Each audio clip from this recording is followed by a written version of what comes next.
slide with me if you feel like 550 on the 5 sticky, come get high with me, that's a deal, right? Ride with me if you ride with me, you can slide with me if you feel like 550 on the 5 sticky, come get high with me, that's a deal, right? That's a deal, right? That's a bet, right? That's a bet, right? That's a deal, right? That's a deal, right? That's a bet, right? That's a deal, right? That's a deal, right? That's a bet, right? That's a deal, right? That's a deal, right? Ayy, coming down like precipitation. I ain't never met a limitation. Hater plotting my elimination. Gotta go to Google for the information. I'm a superstar, so I gotta shine. Top dollar be the bottom line. Bottom feeding niggas out of line. Turn your heart rate to a dotted line. Yeah, my zodiac probably dollar sign. Got the energy to win it, my nigga, I'm feeling great. Got a date with destiny, focusing on my fate. I don't give a fuck what you rapping, you been a fake. I'm everything that they ain't, it can't be, it won't be. Wanna see me fall, I can't go, I won't leave. Coming from the block with plain clothes and police. Straight up to the top with bankrolls and rollies. Ride with me if you ride with me, you can slide with me if you feel like 550 on the 5 sticky, come get high with me, that's a deal, right? Ride with me if you ride with me, you can slide with me if you feel like 550 on the 5 sticky, come get high with me, that's a deal, right? That's a deal, right? That's a bet, right? That's a bet, right? That's a deal, right? That's a deal, right? That's a bet, right? That's a deal, right? That's a deal, right? That's a bet, right? That's a deal, right? That's a deal, right? Ayy, 12 can't really stop shit, so I'm still pushing like a mosh pit. Ice dripping, think I'm hot shit. In a yellow bucket with the mop stick. I've been jugging jams like wholesale. Everything must go sell. Hitting bitches with the oh well. Need 100 million on the low scale. On my worst night, I'm the best nigga. Wouldn't mess with you, couldn't cap to him. Homie spotted me like 700, brought 1100 right back to him. If I can't do it, then it ain't real. I just make dollars, I don't make deals. I've been going hard in the paint, still blowing cush clouds till I can't feel like. Ride with me if you ride with me, you can slide with me if you feel like 550 on the 5 sticky, come get high with me, that's a deal, right? Ride with me if you ride with me, you can slide with me if you feel like 550 on the 5 sticky, come get high with me, that's a deal, right? That's a deal, right? That's a bet, right? That's a bet, right? That's a deal, right? That's a deal, right? That's a bet, right? That's a deal, right? That's a deal, right? That's a bet, right? That's a deal, right? That's a deal, right?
Playoffs time here at Olympus.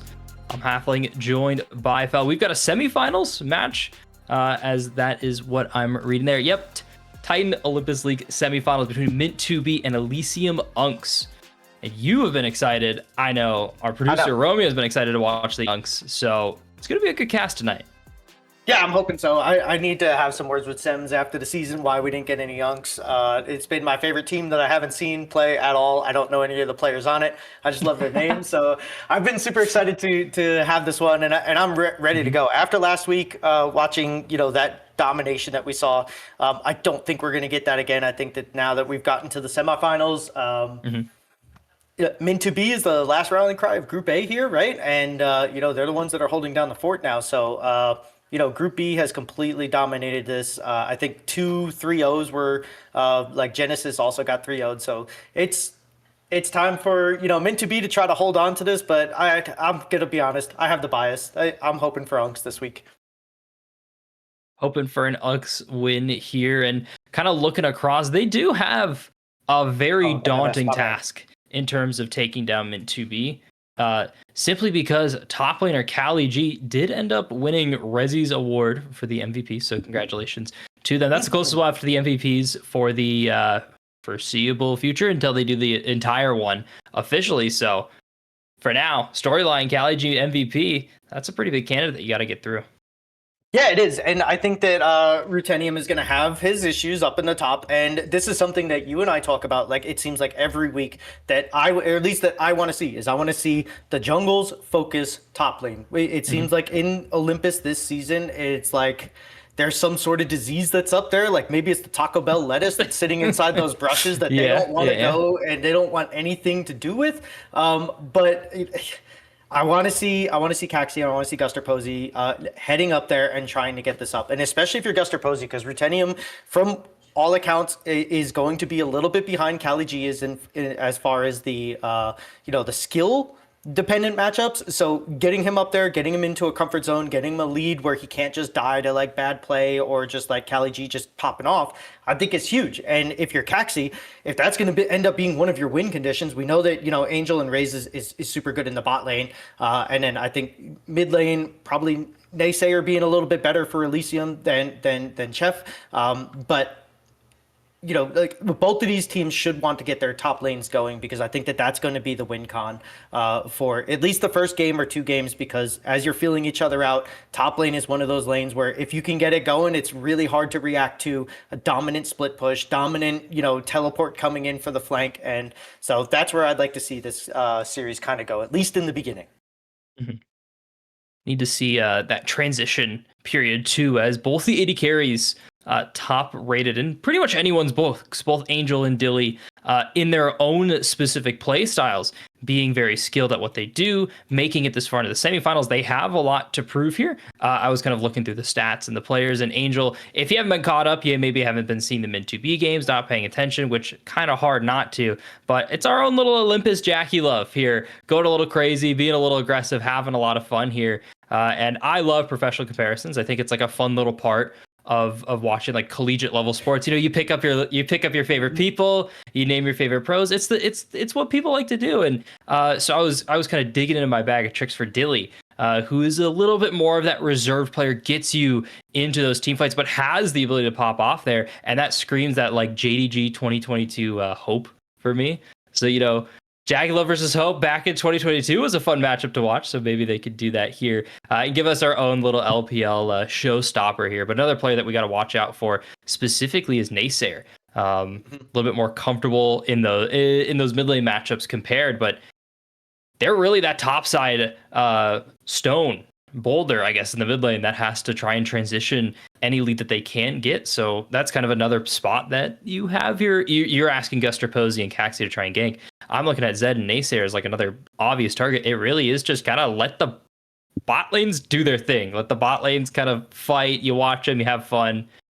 Maybe impact a dragon, but I think it should be a top lane series.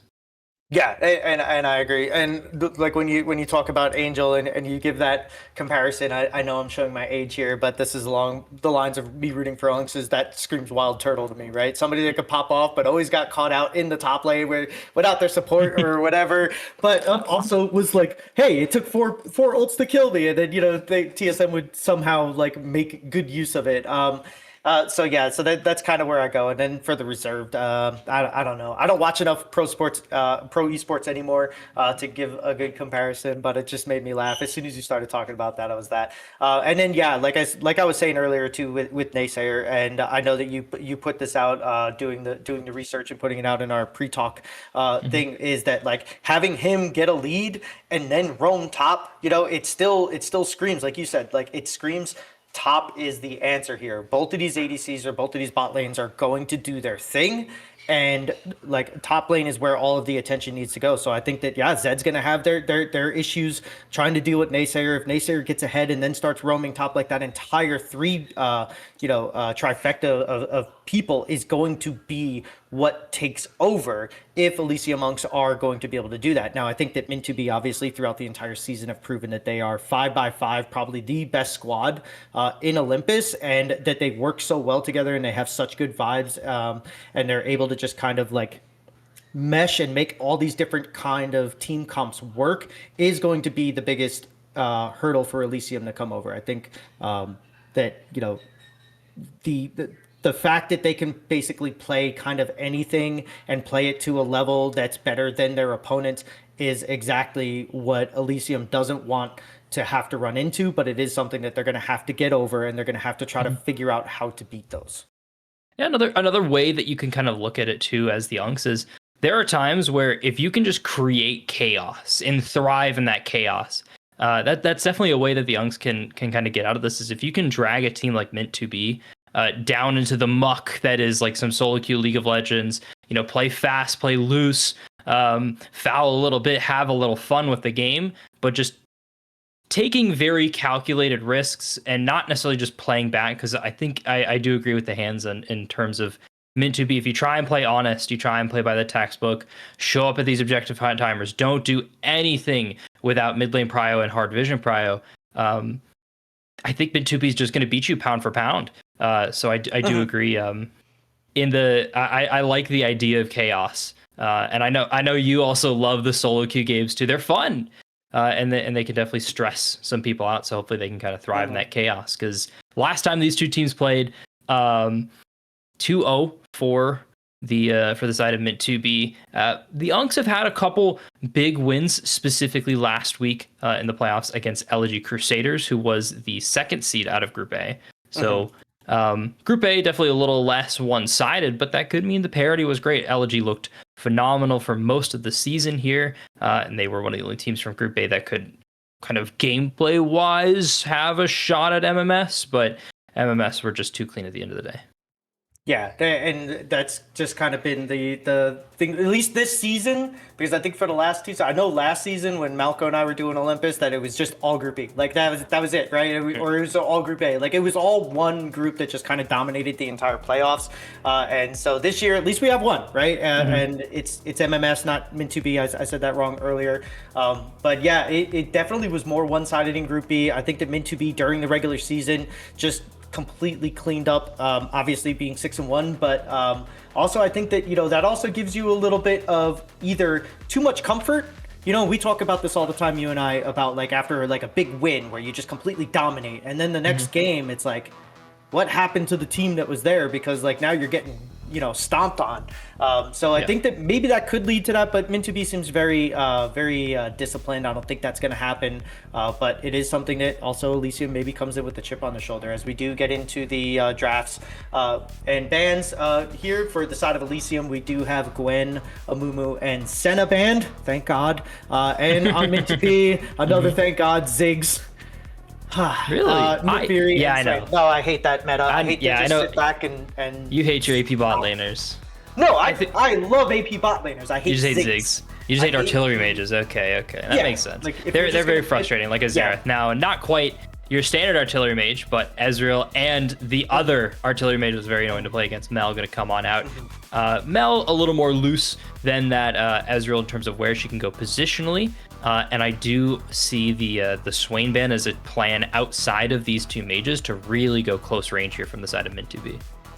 Yeah, and I mean, picking Mel and then Seraphine is probably one of my favorite things to see, because Seraphine is super duper strong right now, right? Like she's one of the strongest champions in the bot lane, and her one huge counter, obviously, is outside of maybe Braum, as some people would say, is Mel, because like you turn everything that Seraphine does well against you, and it's something that can, like, if you have Mel on the front of something and you get an encore coming out, and then it's like all of a sudden now, instead of all 5 of them being hit up, it's all 5 of your teammates being charmed and taunted towards you. So it's definitely a good pairing, and they're going to pair that alongside with the Yone, which I love as well. This is like a, hey, we're all going to do our best to set up the Seraphine, and the follow-up damage is sustainable. It's bursty just enough if they have to take out the Ezreal or the Karma before those shields can kick in. And then, you know, it's also lining up to where as long as Yone hits his ult, you can follow it up with everything else that you want. So I absolutely love that. And then from the side of Elysium, you have the standard Ezreal Karma bot lane, where you're going to get that poke, you're going to get, you know, everything that you want out of that. And then Sylas, I like this pick just because there's already 3 huge ults that you can take that are extremely effective. But a lot of the onus is now going to be on him, especially as the Ezreal damage sort of wanes towards the late game, depending on how well Dilly can play it. And the Karma, if she's not going AP, which she shouldn't, right? Her poke is also going to kind of fall down a little bit. So it's going to be interesting to see how this kind of plays out. And you mentioned like having a lot of damage kind of loaded onto this poke. Xin Zhao counters that entirely. He forces you to play inside of that range. He forces you to deal with hard situations in that melee range. And yeah, the Shyvana, Sion, and Sylas are going to be in there, but a lot of your damage from that back line in the poke is going to be there, getting eaten by the Xin and the Crescent Guard, as well as being under threat from the Seraphine. So a very, you know, we talked about fast and loose. I see that Sylas, it's going to go mid lane into the Yone specifically, which, I mean, that's so much risk. That puts so much pressure on both these players, because whichever one gets behind, you know, you can typically see a Yone come back into the game. It's very rare, though, in organized play, but a Sylas, you cut that out, it's just a 4v5 until 6 items. Right. Yeah, and I think on the side of scaling, both of these teams scale really well. Obviously, you know, Rutennium is going to be able to scale infinitely with his HP, but you know, you have Yone, you have Renekton, you have a lot of, you're probably going to have a Liandry's on either one of these bot lanes. So you're going to have a lot to deal with that and cut it down. There's a ton of CC all over the place. And, you know, the Xin Zhao into Shyvana matchup, from at least as far as we've seen here at Olympus, like, it doesn't really always favor one side. But I like the one point that you brought up about the Xin Zhao kind of countering everything that they want to do, including any of the poke or whatever. Like, as he comes in and he gets, you know, his ult off, like, it blocks so much, right? It can even stop Shyvana from coming in. She's not unstoppable like Sion is, right? So like timed right, he complete. Oh, she is now. Yeah, no, she's been pick her out of it. Yeah, she's unstoppable during the cast, but you can get stopped. It's like Malphite. It's just the cast is real quick in comparison. It's still a hard thing to time. It's a weird thing to play around for sure. It is, yeah. So that's not like, regardless of unstoppable or not, she's gonna be that's something that you can't really play around as, hey, I can get out of CC. You're stuck in there. And the over focus on dive from Mint 2B here can be very, very good as long as they're making that play. Typically, there's a lot of times where teams struggle to let teams play into them, but both of these teams have the onus to try and get aggressive. It's just where they're getting aggressive. Mint 2B wants to team fight. Elysium, they want to skirmish. Anytime there's more than 3 other enemy champions on your screen, you just don't fight. You are going to be in such a disadvantage. Yeah, and I think that Elysium almost has like a perfect comp to counter this. I think the only thing better would have been like maybe a Galio instead of Sylas. Save that Sylas for Naysayer for like a different game where he's not going to be up against a Yone, because I think Yone's really hard to lane into as a Sylas. Obviously, if you're as skilled as if you're as skilled as Naysayer on this, then like, yeah, okay, cool. Like at this point, when you picked it, they only had Seraphine and Mel up, so you're like, okay, 2 cool ults, and then Yon comes in. But now that we see that they have such a dive comp, I think that something like a Shen in the top lane or a Galio in the mid lane would have been a little bit better. But still, if Guster can get in there and get Naysayer ahead, and we're all counting on Naysayer to kind of be a little bit better than Zed here, then like maybe you get that what you wanted, right? And if Silas gets ahead, like you said, like that is really hard to deal with. On the top side, Renekton obviously has a much better pre-6. In the late game, Sion can just be that, if he falls behind, just turn into Cancer Push and just be that nuisance that kind of keeps 2 members of Mint to be up there, and then Elysium gets to fight 4v3, right? Or, you know, vice versa. And I think that if they don't get the initial kill onto their target when they do go all in, it's going to be hard for Mint to be to kind of like follow up afterwards once the Xin Shao ult is gone, and you have all these Karma shields that are just like keeping everybody alive, and the little bit of poke that they have, and then the return from Elysium. I think this is a really good comp into Mint to be, even with the Silas. And like I said, I would have rather had maybe 1 or 2 different champs chosen, but they also, you know, picked this out of you know, knowing what was on the board. Yeah, there's a possibility where it's fearless shenanigans. Just get rid of the Silas. I don't want to deal with it anymore, as like a partial motivation for such an early pick. Could just be a challenge. They opted into it, obviously. So melee versus melee can be so pivotal in how a game's gonna go. So I'm very interested in that. But bot lane, something that's a little more that we haven't really discussed quite enough yet, which is that Ezreal Karma. Yeah, it's a poke lane, but Mel Seraphine, if they can play around those cooldowns much in an effective manner, because sometimes a lot of people will forget just how you're supposed to move as like an AP bot laner into an AD carry, into a poke focused AD carry too. So you're going to be seeing specifically both these supports trying to get the advantage. Yeah, and I think that, you know, Mint to be is more of like less pokey, more lockdown, right? Especially on those cooldowns that you're talking about, like that the lockdown that can come out from a Mel Seraphine and the follow-up damage that you don't realize how strong it is until you get caught out a couple times. Like the first time you're like, nah, like they just got lucky or something. Then the second time it happens, you're like, okay, maybe this is something that we have to respect, but at that point, it's way too late. But I do think that, you know, Ezreal is one of those champions that can deal with this really well. I think that, you know, his ultimate is not as terrible to get, you know, shot right back in your face like, you know, other ones like a Caitlyn or an Ashe ult or something. So I do think that there's a little bit there that, you know, you can at least kind of rest your hat on, that it's not going to be like the worst thing if your ultimate gets rebutted. But also at the same time, you know, this Karma, I think, has the potential to kind of out shield and sustain, and as Arrow's getting a little bit caught out here, out sustain in the late game. It's almost like a Sona, like, oh, we hit 40 minutes, now all of a sudden Sona can just heal everything. Karma is going to be able to just kind of give so much agency. Yeah, and you can see just how aggressive this mid lane is. Naysayer cut down and forced a reset just off a short trade here from Shiny Sneasel. But big kind of issue too from Arrow standing up there, something that was noted by Resilient in the content, as well as just in my own observations of the Elysium games, is Arrow is definitely the weaker spot of the bot lane for sure. Definitely has a big shoes to fill against Raised, and needs to specifically be keeping an eye on their positioning in a lane like this, because losing sums, losing mana, losing HP, losing anything in a early trade that just goes awry, kind of like what we saw in those bushes there when it flashed on screen, it could turn disastrous quickly. Amel getting just one kill is going to be able to just shoot ahead in the similar way that like an Ezreal or a Caitlyn can. So both bot lanes are going to feel pressure to try and keep control of these bushes, try and keep an HP advantage. But I'm always watching mana, and you can see Raze there's already burned a lot. Angel also already burned a lot, and no teleport here from the Mel.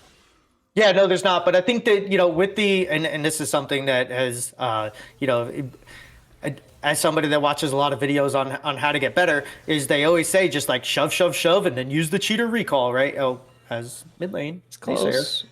Q3 is just going to take a little too long there Yeah. for Sneasel to close the gap. But Arrow finds that route onto the Mel. Watch for the rebuttal. It is a lot of mana this early on. So misses shot going to go wide. Dilly just has that arcane shift, so no big deal in this trade. But they've got Guster posing the backline. Remind you, Shyvana has absolutely no CC to stop Angel here at this moment, so it's just pure damage they got to find. And Arrow wants to find that CC in the trade, but the wave cutting up Dilly can't quite close that distance to get the auto. Now Arrow has to pop the heal to get out of there. Heals traded. Yeah, I don't think this fight is over. I think they're going to try to shove this out and keep Angel and Raised here. But like you said, Arrow has to be careful. Yeah, it does kind of feel like they're just trying to ultra shove this wave. I like this play from Guster to just kind of get in there, just make an impact somehow. Like, you got the heal out of there, like right off the bat, which I like that call from Raised as well, to just be like, hey, here's the heal, here's the speed up, get out, do what you can. And then they almost were able to turn it around. If Arrow had stepped like a little bit closer and took a turret shot, I think that they probably try to turn that one around and then get probably a 3-for-0, if not a 3-for-1 or a 2-0. But yeah, I like the play from Guster, just to know that, hey, my bot lane, especially with Arrow, is going to be one of these things where, as Chad is calling them, the wild card. He's the Charlie of the group, and like, that is something that you're going to have to take into account for as this goes on and the games get deeper. Is his positioning and the communication between him and Dilly has to be spot on. When you have somebody that is notably better than you in the lane, hopefully, I'm sure they do have that kind of communication to where, like, he knows exactly what Dilly wants as Dilly says it, or before he even says it. But yeah, like I said, I like the play just to kind of force out a back there, because otherwise I think they were probably going to get super shoved as a gank coming in time. Yeah, Rutenium's overextended this moment. We saw Posey showing bot side, so eventually this had to happen. A little late from Caxi, but the results might still be the same. Slice and dice in a couple of seconds, but Caxi just going to flash to try and get it over. But it's Caxi picking up that first blood here. Yeah, it is, and I'm really glad that Callie didn't force the flash, because I think, never mind. Fate sealed, going wide for both mid laners. Only one had to burn the flash, though, to get out of it. Shiny Sneasel has the up on the trade. Guster going to show up in the mid lane. No wards for this. So flashes forward. Q3 going to miss. Here comes Guster. They're trying to find the damage change to do it. Kingslayer heals up enough. Naysayer headed as a solo kill, but let's spread the wealth. That was an absolute... I mean, that was such a smart play from Naysayer, saving his flash, and then getting that off. I think that was just like a little bit of a maybe too aggressive out of... obviously, it was too aggressive out of Shiny Sneasel. A good gank timer from Guster Posey. I like the fact that he's being active and present around the map. And the same thing can be said for Caxi, as you know, they go up top. When you see the jungler on the bot side make a play across map, you and I are both huge fans of this. Is now Dominus has popped in the top lane. Yeah, I love cross mapping, but that means at the other side of the map, you're making a play, you're on Dragon. Just chill out in the top lane.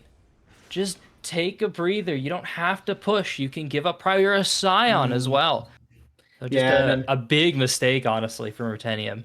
Yeah, and a little bit, I think, of a misplay on the back end there. I think that he probably should have at least held the minion wave there, maybe taken a couple of minions to cull it out a little bit, because now he's losing out on all of that XP and gold in the top lane. If you're going to play Scion, you have to know who boss is, right? So maybe a little bit out of that playbook, maybe not so much the feeding, but take some of those minions with you, because you're not chasing down a Renekton. Even though Slice and Dice was used to kill you, it's going to be up before you can get out of there. So yeah, a little bit of a misplay over there, but in the mid lane, it's the exact opposite. Naysayer getting the lead that they wanted, and great movement along with Guster Posey to make Shiny Sneasel just kind of go over, and then the fancy feat to make him miss his Q3 after the flash. Huge play, and then Shiny Sneasel, a little overzealous, has to pay for it in that play in the mid lane too now, and now you have a 1-0 Sylas with the same CS. It's a little bit harder to deal with.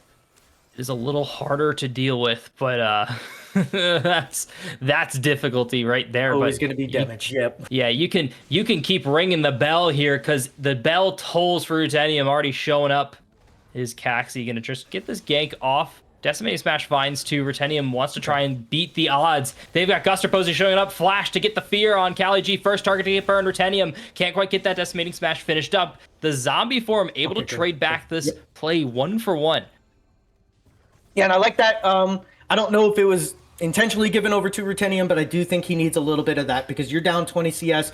You need that kill to try to come back a little bit. He has the Bramble Vest to kind of heel cut there, so I like the play, giving that kill over to Ruthenium. Even though it's a Scion and he's going to scale anyways, I think getting him back to a point in this lane where he can at least get a Ruby Crystal Gold's worth of items, is very big, and I just kind of like that call. So like I said, I don't know if that was intentional, but it was definitely something that kind of needed to happen if you're going to have Ruthenium a chance to play in this game. And now this is yet another gank by Guster Posey, which turns into another objective. He ganked in the bot lane, forced the early back from the bot lane, and then was able to take the dragon while Ruthenium got ganked, and now he returns the favor over to Cali G, saves his top laner kind of, and then turns that into the Void Grubs, and now you have a Scion with all 3 Void Grubs. It's not as big as it was last season, but it's still pretty friggin' big when you're playing a champion like Scion in the top lane. And the confidence from Cali G here picks up that Eclipse. They want to go for that burst build. I'm not so keen on that. Yeah, it helps you burst the Scion, it helps you burst the Shyvana, and like the Ezreal if you get on top of them, but that's like, qualifier, get on top of them. Not impossible, not easy either. But I feel like Cleaver wouldn't be a bad option because Scion's always an if in terms of getting tanky here. Naysayer did pop that Fate Seal to get it, but not quite able to close the distance. Shiny has the up on the trade. Yeah, but I still think that's a good use of it there. Like, you're at least getting out, right? Like, if you don't use that there and you try to hold it or you try to sustain a fight, right now, Yon just kind of has, just kind of has the upper hand in this 1v1, and now Shiny again. Arrow shows up in the area. Not a great time when you're popping Soul and Bound like that. Flash on forward to get through a Guster. Just wanted to be a part of the party here. Finds that Fear and Caxi now stuck between a rock and a hard place. Should be able to make it out of here, though. Escape just like that one guy. Yeah. Sorry. I'm sorry.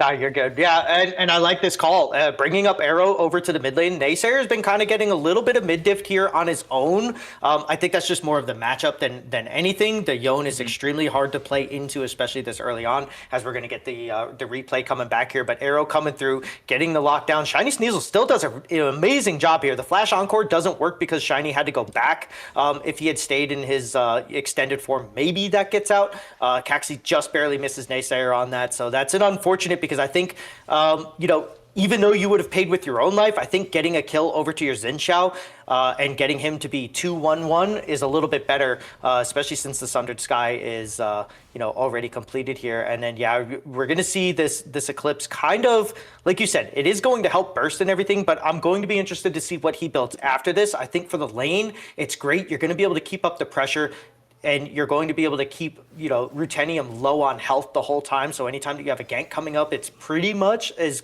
confirmed a kill as it can be. But what he builds after this, and what sort of sustain or tankiness he's able to kind of conjure up in the later stages of this, is going to be a huge telltale to see how he's going to be able to get through this. Because even though you have the Eclipse and you go for the early burst damage on the Renekton, if you don't get through Arrow's shields, it doesn't matter. Mm-hmm. You should be able to. You have the shield break with the stun, so that's a priority to be burning. That just means Fury management has to be very clean from Cali G into these team fights. You have to go in at the right time, have to pop that dominance, wait, really cook on these earlier fights if you find a flank here. And earlier on, we had a great position from Caxi, but Naysayer might be caught out of position. Soul and Bound from Shiny Seal to get on top there. Here, Caxi shows back up, finds the knock-up. True Shot Barrage hits both these targets on your screen, and Guster Posey just off of it, happy to get that dragon. Yeah, I mean, Naysayer gets out of that.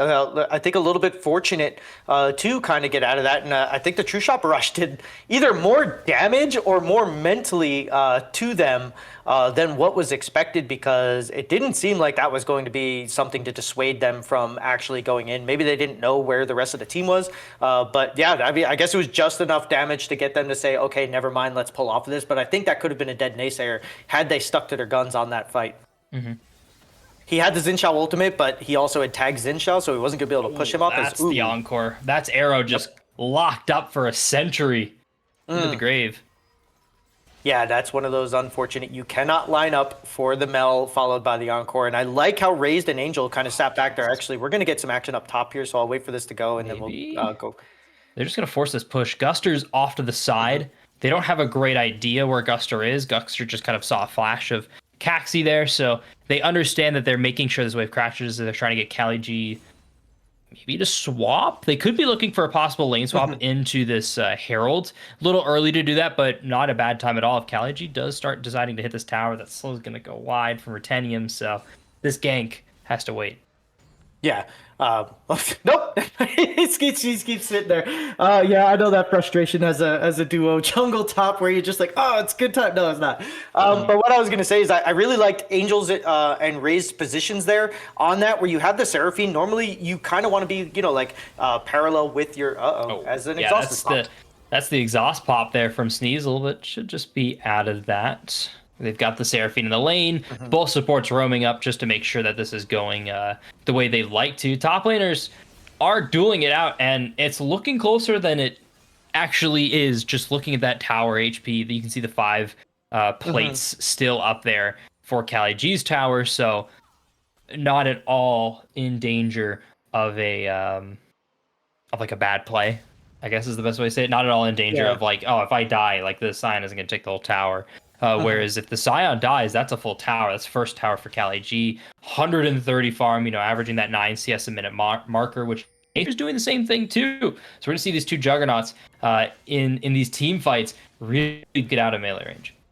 Yeah, and like you said, he's not going to be able to. What I think is going to happen is that tower is probably going to be the first one to fall. So a lot of poke damage coming out of Arrow with only the Bandle Glass and the Kindle Gem.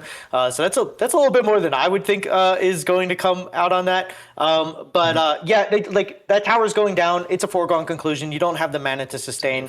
Oh yeah, that completely just gives up this entire play. And now you're just wasting Guster's time. And that's one of the best feelings. That's one of the best feelings as a bot laner is when you see that jungle come in and you're just like, pretend we're here. There's no way. Oh, but Angel face checked the bush anyway. They were expecting us to reset. Stayed too long. But hey, it worked out in the end. They got the flashes out from both these bot laners just before the dragon. Yeah, but that's a heal down from Raised as well, and now they have to back and try to get here in time. Naysayer has the prio in the mid now. He's starting to be able to actually outpush Shiny, so like anything can happen here, but you have full health on your bot lane. It does look like there's going to be enough time. Oh yeah, it's a minute 30, so never mind. It's not that terrible, but what is terrible is Rutenium getting caught out by Cali G here again. Yeah, we didn't need to see that. We know Cali G's going to pick up that kill. But Caxi almost was able to double dip. Here we go. Never mind. On the map, Rutenium drifted out of danger and is going to get that reset off. So very safe now for the Scion. But I'm looking at those items. I'm looking at the farm. I'm looking at the condition right now. Scion is a when, not if kind of a champion in terms of scaling. But it's going to be a long time, man. Yeah. Oh. And Naysayer's just caught out. Oh my god. They have sent the entire squad onto poor Naysayer. They cut that little leaky pipe just down already. Yeah, and I like this call. They just said, hey, he is just trying to contest this mid lane with me. We're not really like, this is...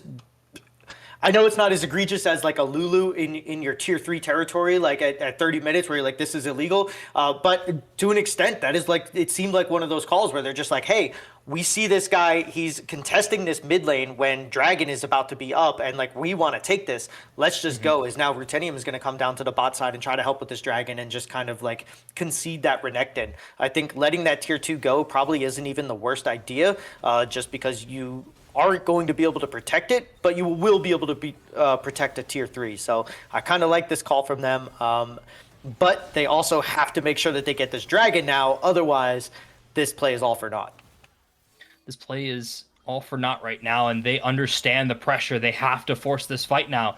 Every second that they're spending on this dragon, they were giving this Renekton time, but Cali G Shonan up, does have that dominance, does have that empowered shield too. Naysayer holding on to that Crescent Guard. That's an Encore cutting through quite a few members. Cali G going to the backline, has access onto Arrow. Caxi almost got bursted, but still kicking, still alive. Cloud Dragon's going to go towards Elysium Unks. Now they got to finish off this fight. Cali G, though, is wrecking the entirety of the backline of the Unks. It's Dilly and Rutenium. Guster just flashed on Cali G, is the monster that M2B needed.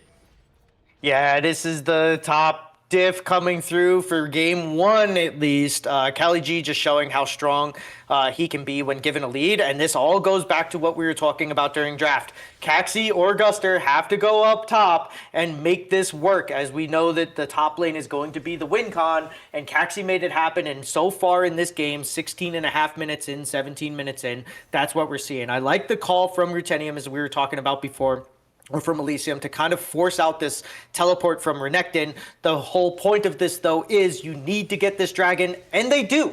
They do end up getting this dragon. They lose the fight. One thing they do need to be mindful of in future fights is not to just line up for these encores. As you see here, they don't even need for somebody to like initiate here. This encore just completely free fires and hits 4 people. That is absolutely no way that should happen. I like the fact they picked up that, and if they clean up their positioning a little bit, maybe this will go better. You do get a kill, a shutdown actually going over to Naysayer as well, so that's going to be huge. But Cali G, like you said, he is a monster right now. He is going to be a raid boss for a little bit, and it's going to be super difficult for them to deal with it. But here comes another fight where it seems like Elysium kind of has the upper hand in the beginning. They get the upper hand. The Onslaught's going to hit the slow onto Caxi. Encore got sent back with the rebuttal, but they're going to pick up Caxi for their prize. 2 already falls. Angel going to go next. And they're setting their sights here onto Shiny Sneasel. Doesn't have that Fate Seal, but they do have the Flash finally getting confirmed, but they couldn't break the chain there. Naysayer showing up, has the Kingslayer, just going to pump so much damage onto Shiny Sneasel. Do the best they can. Soul Unbound couldn't get snapped back. So Naysayer happy to get that. It's 3-0 on the play in favor of the Yunks. Yeah, and just from Arrow, let's give him a little bit of props. We were talking about how he was kind of messing up earlier in the laning phase. A great initial flash from there, right? Like if Shiny Sneasel, flashes out of that play, that entire thing is dead. You don't get a kill for Naysayer, like the whole chasing and separating there, you're still going to get the Rift Herald, but that's a huge kill for Naysayer, right? And it's another death for this Yone to where he's going to fall a little bit further behind. So a great, preemptive flash from Arrow to make sure that they keep that lockdown no matter what happens. And Shiny should have just flashed a little bit earlier, but doesn't get it off. So good heads up play from Arrow. And I like the fact that as soon as you lose a team fight, but you get the objective, what do? You go to the next objective and you make them come to you. As we said earlier, this is a let's go after them comp into a let's let them come into us or onto whatever kind of comp. Let them engage. Let them engage comp. Thank you very much for the PG rating that this stream has. Let them.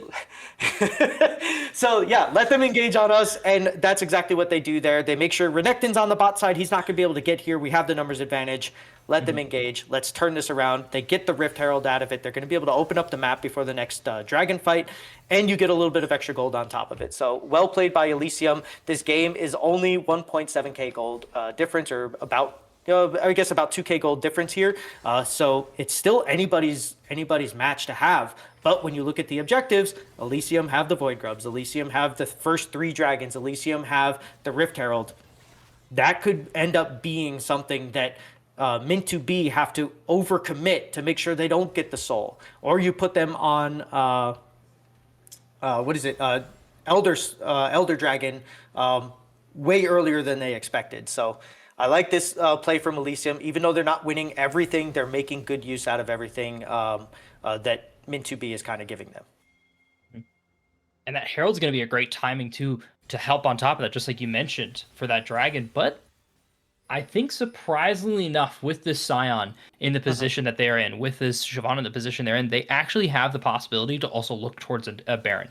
If they do set up the right trap and pull it, but speaking of a trap, Arrow's going to get caught up. That's the root. That's just everything dumped onto Arrow. They're going to pick up the kill. 1 pick already. True Shot Barrage, cutting down this wave a little bit. There was a trap in that bot side there on that Tri-Brush looking for Shiny Sneasel, but they just could not close that distance. They could not make that work, and now this dragon looking harder and harder. They've got Arrow coming back up though soon.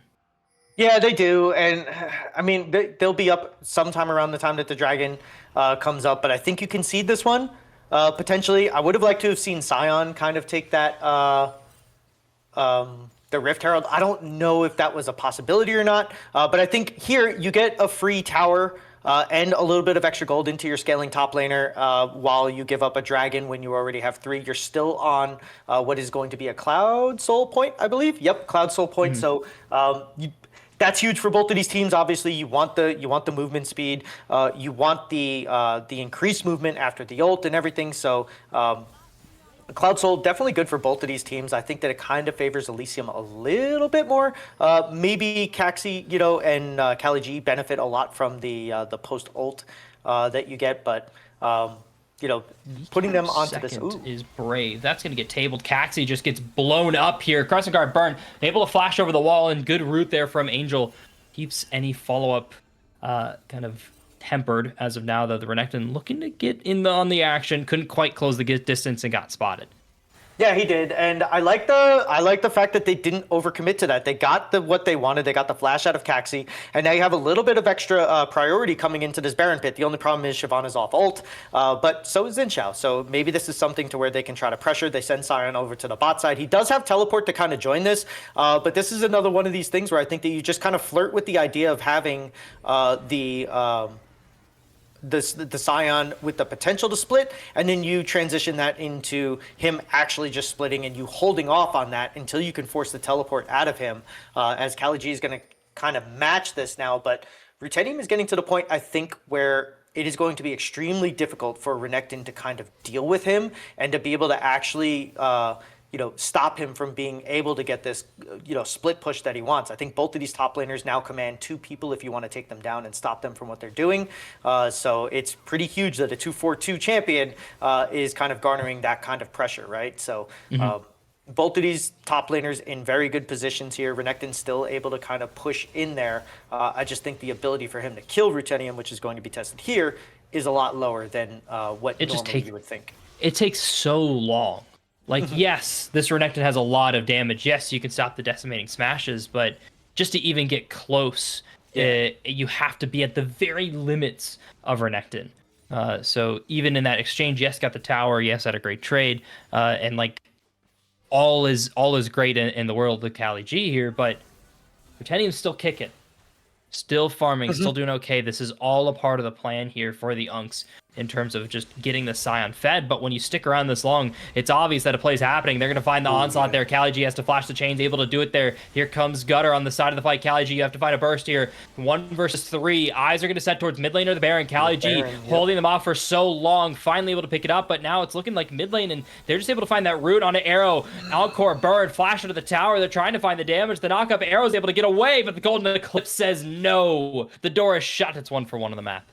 Yeah, it was, and that's huge cross map. We talk about cross map all the time, and that was a very good job by Min2B. Yes, Kali G ended up giving a kill over, but at the same time, you also got a mid lane kill, and then you get top tier 2 on top of that. You're able to get a little bit of the jungle resources, and now you're positioned for, if you really wanted to just kind of start Baron or bait them into a fight that they don't want to take, without Arrow to kind of, give you that extra vision and stuff. So I really like that from them. You got the flash out of Karma, and Arrow has just kind of been a little bit too close to the fire, and that is like the second or third time now that they've gotten burnt for that. So hopefully they take this, even if they win this game, you take that as a lesson to be like, hey, I got to be a little bit better at my positioning going forward, because Min2B will start to pull this trigger every time that they can. Yeah, hopefully they take it into this game. They're still in a good enough spot, but Arrow's giving them this option, and how important this Karma is, they cannot just ignore. They can't just take the 4v5. They do need this Karma to try and peel and provide some time to hit Kali G, who's going to be diving the backline so heavily. This could be a chance to find them, though. Out in open waters, Kali G spotted. They're trying to rush them down before he can return to home country. Guster going to miss the E, and Kali G is out like a bandit. Yeah, barely. It's hard to catch. It's hard to catch Renekton sometimes when he has the slice and dice up, and now they're kind of in a precarious situation where they're caught on vision here and gonna have to kind of back out as Sion is holding the position. So your big frontline / potential long-range engage from the Scion is sitting at half health now. So that's something that they're going to have to be wary of. They're going to have to make sure that they can at least get really good positioning or get a chance for another catch-out, maybe on the Kali G or somebody. But Elysium kind of getting pushed in here, and this is not the position you want to be, but they do at least still have this 4-man sitting here. And yeah, they do start to, as you say it, they do kind of start to go here as They look for a little bit of poke. Naysayer, that was a stolen rebuttal. encore. Rebuttal burn, that's about a 30-second cooldown. Kali G, though, spotted out on this flank. They're just waiting for it. They spotted it. Here comes the fear. Kali G has to get over with the wall, able to slice the dice, but the chains can follow. Root gonna go. Here comes Raze and Caxi. They have the real encore. Guster now, the one caught out. Fate sealed, trying the Shyvana, they're able to do it. Onslaught picking up the Seraphine, not the encore, cutting on through. In the backside, it's Kali G just in their element, cutting down the rest there. They're turning on to Ruthenium. It was Caxi diving as well, and it's a triple kill for that Xin in the backside of the fight. Nothing working for the Unks. No, that fight just kind of broke down. I really like the idea from Naysayer. Hey, get the rebuttal out of the Mel, fake the engage, and then turn on to Kali when he tries to flank. Like, the idea was there. The problem is Renekton is so tanky right now. He's level 17 with, what, 3 items here? He has the Eclipse, the Sterix, everything. And Arrow almost is able to save Guster Posey here with that strong shield, but it's just not enough. And then, yeah, you have your Scion splitting. Almost gets the kill on Raised, almost gets the kill on Angel, but almost only counts in horseshoes and hand grenades for a reason. You know, another Unk reference for you here from your Casterfell as we go through. Keep it yeah, up. just a little bit. Didn't account for the dash from the Renekton being able to just kind of like hop over the wall. They didn't have enough on the other side. So now you've given up 2 dragons in a row. This is something I always like to highlight when you look at the end screen of games and you look at the victory or defeat of it, and you see 3 separate dragon souls taken, right? And then you see 4 of the same kind taken on the backside. You kind of get a feeling for how the game went. Early game, Elysium was doing everything that they wanted. If they don't stop this bleeding now, this could be a very, very long game for them and be a very disappointing loss, considering how much of the map they kind of owned at the beginning of this, as now you have a level 15 Silas trying to take on a level 18 Renekton. I don't even think the tower is going to be enough. Tower might not be enough at all, and yeah, it's not enough at all. Naysayer is in such a struggle fest, and Dominus is fine. Arrow going to get caught out again, but they can't convert it this time. They've sent the Scion Celis here. The double S's for the Unks, trying to make something happen, but that's just the signal. Hey, Caxi, hey, Sneasel, just start this Baron. Mel will make sure they can't rotate, and they're going to be able to pinch, and they've already pulled from mid. Yeah, but for some reason, they haven't actually hit this. Guster and Arrow are just enough, I guess, to dissuade them from this Baron. I think maybe having Seraphine, like, in between there might have been a little bit better to just kind of like, hey, here's our buffer. If they engage on the Seraphine, we can go. But it does kind of look like Mintabi is trying to get a good engage. It looks like they want like one of those high-quality engages where they know that if they take this, they're going to win the fight. And then if anything less than that is available, we're not taking it. We're just going to try to keep this Renekton pressure and everything else going. But now that play is kind of dead too, as Kali G backs and gets his 4th item where he gets a little bit of Endless Hunger. So a little bit of extra Omnivamp and then extra off of kills. So call is made to go back onto the Baron. They are going to dare Elysium to try to get this. And I don't think that they can even react in time.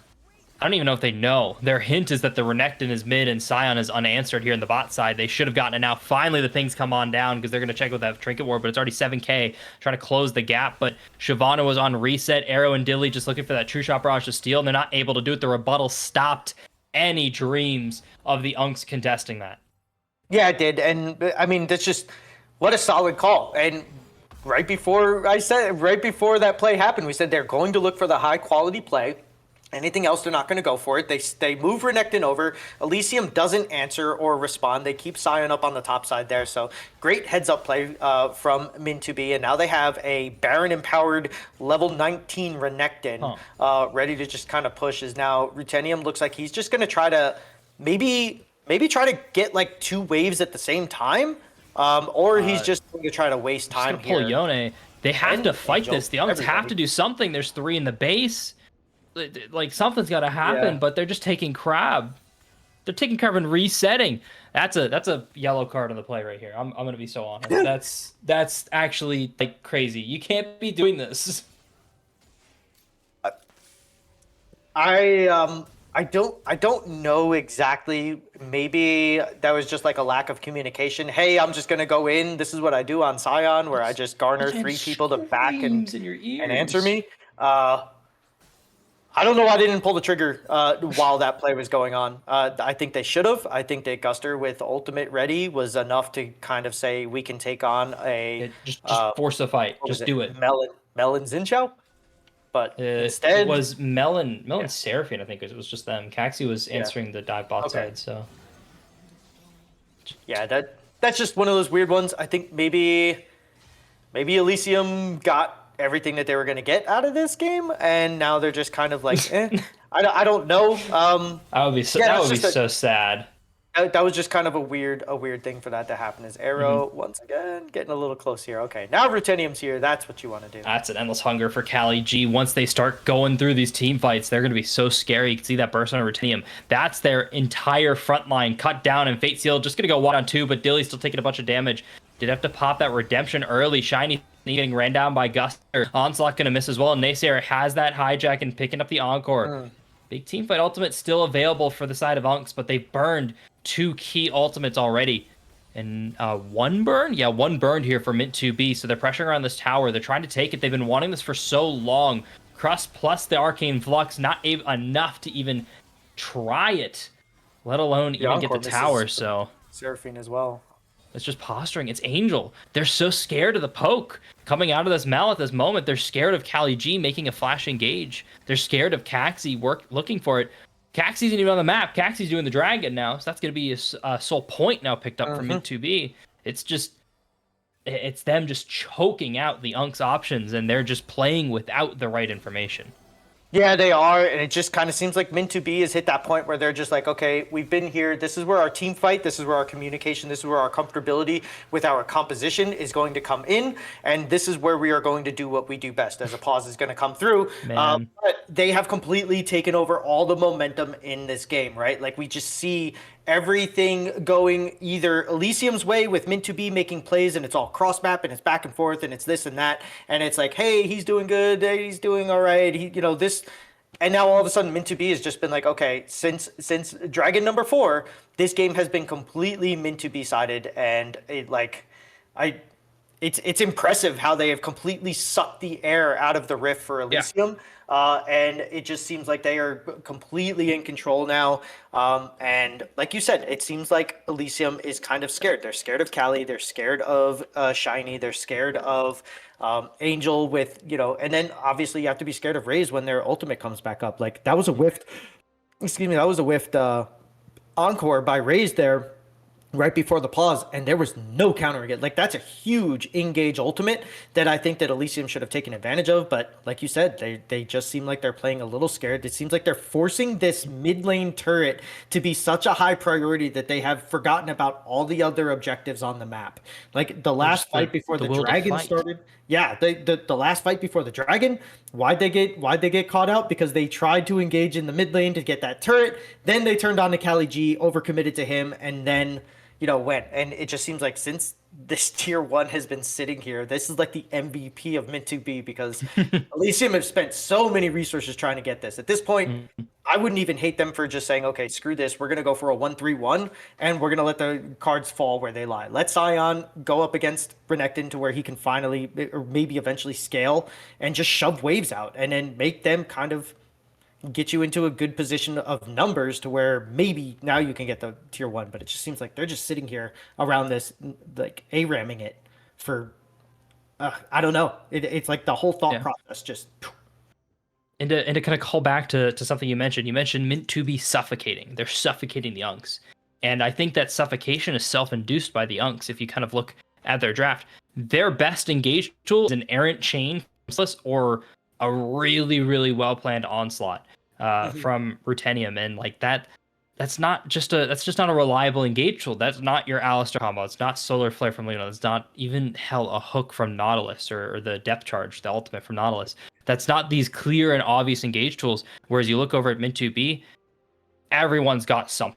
that they can start a fight with. Angel can throw a root. Raised has the ultimate plus the double root. Caxi can just dash in there. They're gonna have follow up with Shiny Sneasel having Fate Sealed almost always off cooldown, just due to the nature of Yone's cooldown. So it's just this ability to engage. Elysium have to, while we've been talking about Mintu being like this team that, okay, they're waiting for the perfect fight. They're not going to make a mistake because they're just not making a lot of plays. There's not a problem with waiting. They're in a winning state. They're going to always be in a winning state if they keep the status quo at this moment. And so that's what they're doing. They're playing with house money right now, essentially, that they can just pick and choose these fights, whereas Elysium Unks, they have to take that scrappier fight because now they spent it, and this could be it. Encore is going to land on a Cali G. Did burn that Fury, now going to go over the wall right into the waiting hands of Guster. Cali now realizing I'm stuck, I have to pop Dominus, I have to try and do this fight as best as can, and that's all 5 members taking down the Crocodile, and they're still alive for so long. Look at positioning on the map. They're going to lose their mid tower for this. Yeah, and Arrow being the one to get that kill is probably not the one you want, but I mean, you did get him, and maybe you lose a little bit of turret plating here in the mid lane, so it's not all for naught. Cali G cannot get caught out like that, right? Like, when there's no objectives up, the last thing that you can do is just be, like, over, you know, like, way out in the sticks by yourself. So I think that that's probably something where he's like, my bad, guys, won't happen again with the way that this is kind of going, is woof. And if we are looking at the first 20 minutes, I believe game 1 prediction is... probably correct here, but it just seems like that is completely turned around. Yeah, for Mint to be, but maybe that kill over on Cali G kind of puts them into a situation where they feel a little less comfortable splitting and putting Cali into that position now. So he doesn't have a flash anymore. He missed his E over the wall. As now Sion has to run away from Yone as well. The Sion pick, scaling. I don't hate it. It is going to scale. I like the Unending Despair. It just feels like he's just not anywhere tanky enough that he can't even like soak up a 1v1. It's just not yet. It's a big not yet. They've got Soul Furnace stacks well over 1,000 at this moment on the Sion, but 1,300 now. So that's acting, kind of making up the difference of these items. But it's level 18. It's 36 minutes into the game. You're expecting like 3.5 from any top laner at this moment, and that's, you know, just now ticking over, and that half item is a Bramble Vest, which it does work, right? It's going to help against Zen, it's going to help against Yone, like Seraphine. It's doing the work that you want it to do. And you've got the Shyvana with Serpent's Fang too, so like Shopkeeper has been well utilized by the Unks, but they haven't used it. Like, they haven't used these, they haven't really gone for that big fight. They haven't tried to, because once again, I mentioned this, they don't want to. They want to scrap, but they haven't been able to find these scraps because you mentioned MVP mid lane tower. They cannot push into the jungle with this tower up. That's just not their space. Just Sion ult into the tower and get it over with. Please get on to a different objective here. They are going with the 1-3-1 now, so they are going to garner a little bit of attention to these side lanes if they can kind of keep this where it is. But Guster and Arrow going a little bit too far here.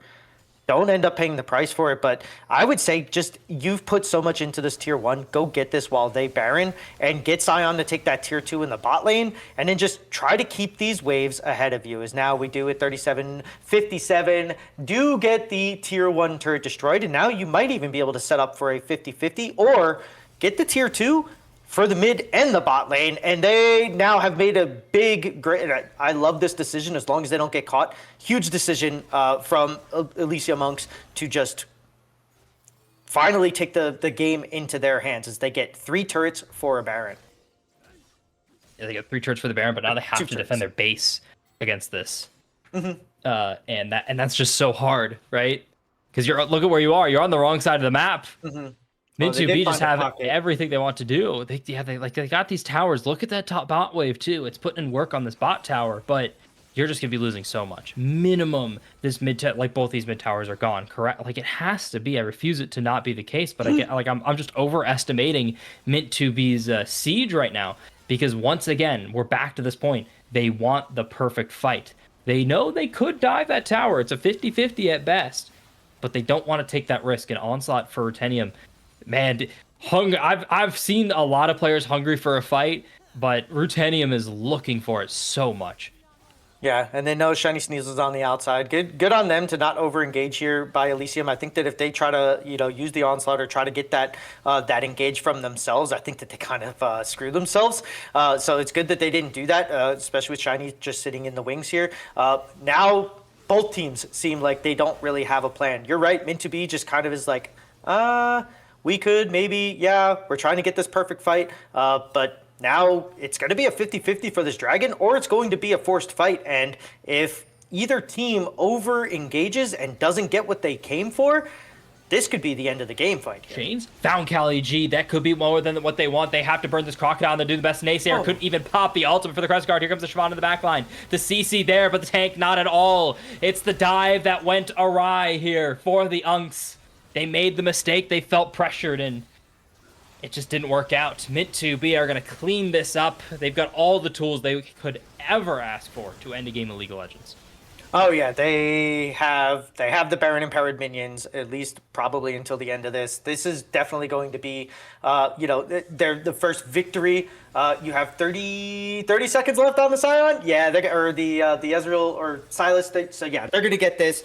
This was a very hard fought game. I think that both of these teams kept each other at bay and just kind of like kept distance. Like keep the other team out of your comfort zone or in your weapon space and just kind of like keep them in front of you. I think both teams did this really well. The problem is that Elysium, while they had all the objective momentum and like the map pressure momentum, completely focused on the tier 1 and then kind of ran out of ideas of what they wanted to do. Once they started losing fights, they just kind of went like, all right, so we want to get this tier 1 turret. Stay here, right? While Min2B was like, okay, they're gonna put all their resources here. We have wave clear, we have all these other things. Let's just do what we gotta do and then take this turret here, take this dragon here, take this baron here. And they just completely overtook the macro of the map. And I would have loved to have seen, instead of that 5-man mid thing that Elysium was doing, just go back to what you were doing that was working. Get them to overcommit to your side lanes or your mid lane and then punish them around the map. But they just completely let go of their whole game plan and what was going to work for them.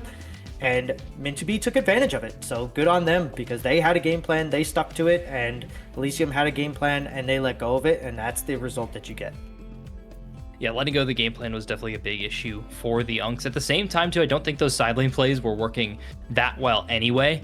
To be honest, no, but you were just because they point at 20 minutes, like like no, not that side of the play. I'm talking about everything after that, because they kept going for that. They needed to adjust that, because the whole point of you get that Renekton on side and then you turn it into an objective. That's the full part of that like late game side lane plans, and they just weren't able to get to that second step. They couldn't transition it into a mid tower. They couldn't even transition it into pressure to get wars in the jungle. So it's kind of just this facade of contesting at this moment here from the Unks. They have the pressure in the early game. I think they need to give themselves a comp that wants to engage. These players look like they want to be unleashed in team fights, and they just couldn't. They just couldn't do that. So hopefully, let's see them make those draft adjustments. Silas off the table, big one gone, as well as the Renekton for the top laners. So lots of things gone. Game 2 coming underway here in just a couple minutes. I believe we have a special treat here during the break, but we'll have to let you see that once we go to it. Don't go anywhere.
chasing him. His team was a bit far. I think they could have at least like caught him out, or chunked him even more because he's still trying to make a play.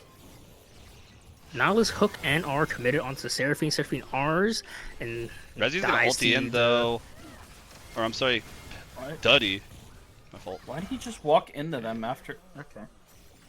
I have no idea. No, he ulted in. Unless you're talking about the MF. No, I saw him. He ulted in and then he just walked. No, And then he got stunned when hooked. he He got got hooked. close. He got hooked. Now I'm pretty sure XSV's he gonna walked- start he the got Drake away. or the Nash.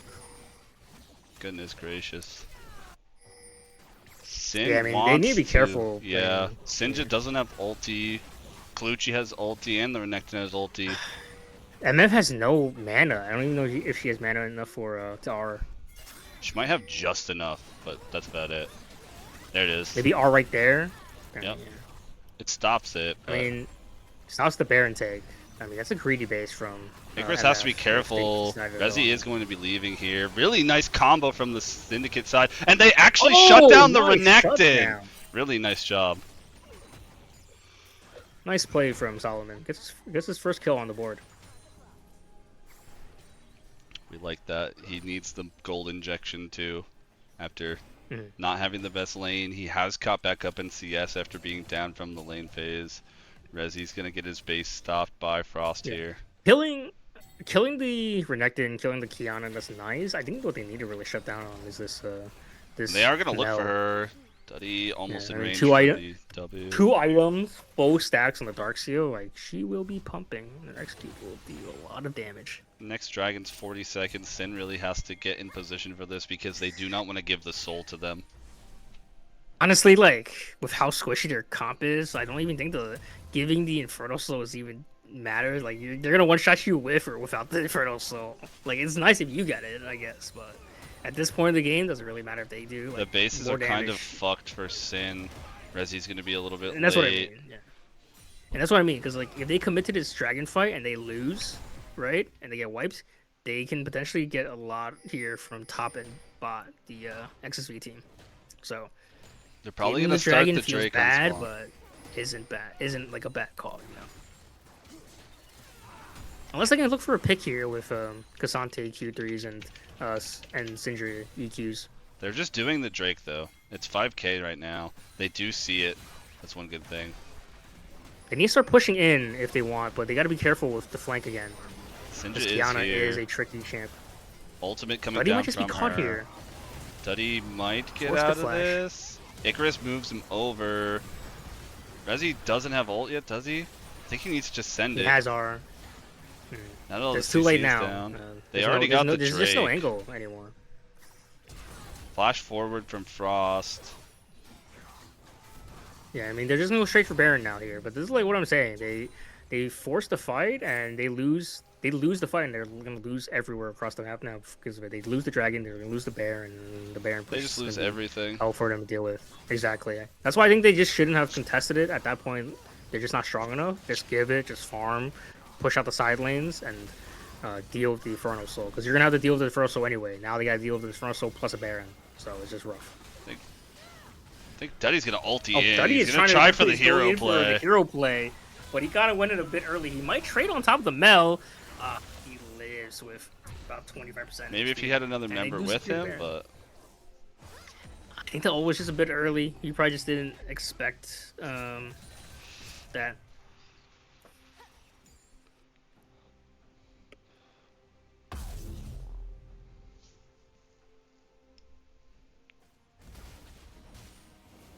oh boy, oh boy, oh boy.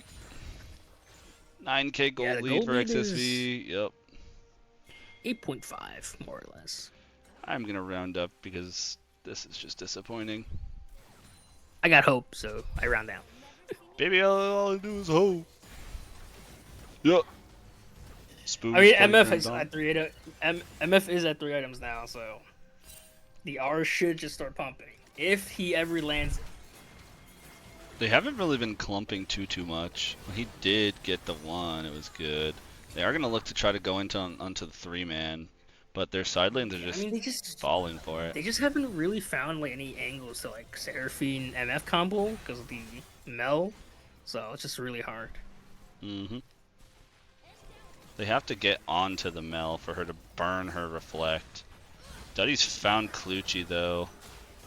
Rezi gets ulted. The Mel ult comes out as well. Solomon's here. Seraphine ulti over the top, but I think it's too much. That hits! Oh my god, damn it! That What? hits! Yeah, man. He was in the middle of he was in the middle of that path, and that actually touches him. That's surprising. They might be able to catch the Renekton here. No, he still has the slice. Yeah, XV just converges on all 3 tier 3s now. Hook misses. Mel is tanking, but should secure mid tower here and move on to the side. Clutchy might actually get caught Sejuani here. might be dead here, and he actually just explodes. Wow. A little bit of money given over, but they're still losing their side towers as well. Yeah, they dropped the bot tier 3. Now they can just play on one lane. XSV, they can do a 4-1 if they wanted to.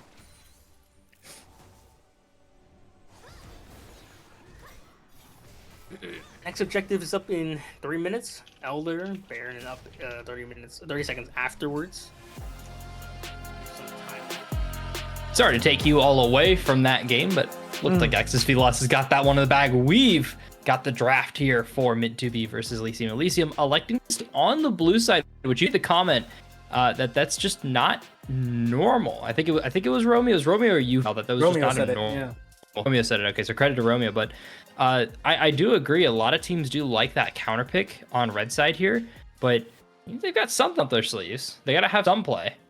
Yeah, I always like to say this, and it's like if your B1 is that strong and you believe in it that much, take it, right? Because now you're getting the contested pick. Maybe both of the teams want Jinx or Ezreal or like whatever. So if you can play it and you know it's that important, take it. Otherwise, you have to make sure that that B1 is the reason that you win, right? Like, so in this last game, we were talking during the break, is that like the Ezreal just never had a chance to get activated, right? Like it's not that the Ezreal was the bad pick or whatever. It just never had a chance to get to where it needed to be. So if you are going to B1 something, you need to make sure that it is super strong. Just like if you are going to R5 something and you counter, let's say, your top lane and then you get pooped on up there, then that is almost as egregious as, you know, picking a B1 that doesn't work. So I think that if you have an idea of what you want to do, which I think Elysium do, I think maybe they have a better idea of how they want to go comp-wise this time, then, you know, hey, go for the B1. That isn't the reason that you lost, and, you know, take the blue side. Yeah, it can be. And another thing, too, is some people will be like, well, then why did they pick Ezreal if they're going to go the rest of this comp? And then I asked, well, true, 100%, but then why did they draft that comp around Ezreal? Like, there's a lot of, like, he said, she said in terms of blame around draft and whatnot. And usually B1 is kind of the thankless spot. It's in competitive, it's that priority pick, but also it is just that thankless spot. You're the one taking the brunt of force. You're the one that's going to be countered the most thematically. You're going to be the one that should have the hardest time. But if you're really OP, if you have that left field pick, it can be really strong, just like you mentioned. But going into this pick, Yes. Okay. No, so Ashe, no Seraphine has not been a thing you've been seeing that often. It can work, though. It can work. Yeah, it definitely can. And I think getting rid of... as the Xayah comes out, I wonder if we're going to get a Xayah Rakan, which I wouldn't hate as an answer to this bot lane. I think that, you know, obviously Xayah can ult when Ashe ults, and as long as you don't get caught out. The one thing that I like about Ashe, and I think why it's a really strong B1 and why... I know you went, I went, ooh, is because even if you fall behind, you can turn into something that can still be useful, engage from ever, and then, yes, kind of go to that support. And here's a champion that had its fall from grace come down pretty quickly, as Riot has already reverted the 60% win rate from his ultimate change or whatever, as the Rakan is actually going to get taken away. So this is even more... Ashe Rakan, I really like into this. It depends on what they're going to go here for min 2B. If I see a Poppy, then that's going to be a sad Rakan, but that's going to be a Nocturne. Okay. I mean... they kneecap that guy. Holy.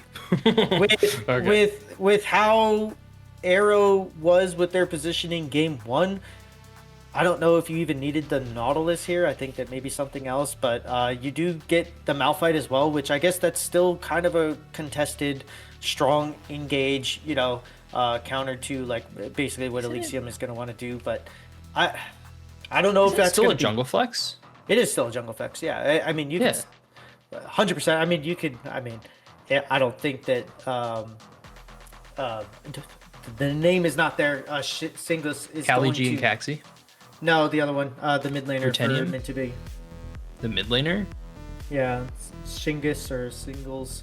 Dang it. Yeah, well, I can't remember. Chef but on here is Yeah. what we've got. Unfortunately, their name doesn't match up, so it's kind of hard to call out yeah, sometimes. It doesn't match up and it doesn't matter because they didn't take a mid. So I was gonna say if you're like super comfortable on like a Malphite mid, you could pull it, but they're gonna go with the Victor, the long range control mage, and this is what they should have had instead of the Silas in the last game. Into The Galio Victor. into Victor is gonna be a rough lane for Naysayer, but Yeah, that's a very bad lane to opt into. It's not the worst matchup in the world, but it's very bad to opt into because Victor, early on Galio is gonna have priority up until level 6. You're gonna have that, and so that time to really abuse. But once Victor gets that EF evolve, there's not really a way for Naysayer to have any say in, and they are going to be using that jungle flex there as well as the Mordekaiser flexed into the jungle.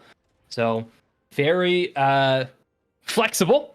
Yeah, I keep repeating that word, but that's just kind of the name of the game right now. And big tech here from Rutenium as well is that my producer fell asleep on his keyboard. There he goes. I'm sorry. The Rutenium went the refillables, and that's the like D shield tech. Don't you get like refillable D shield on this reset?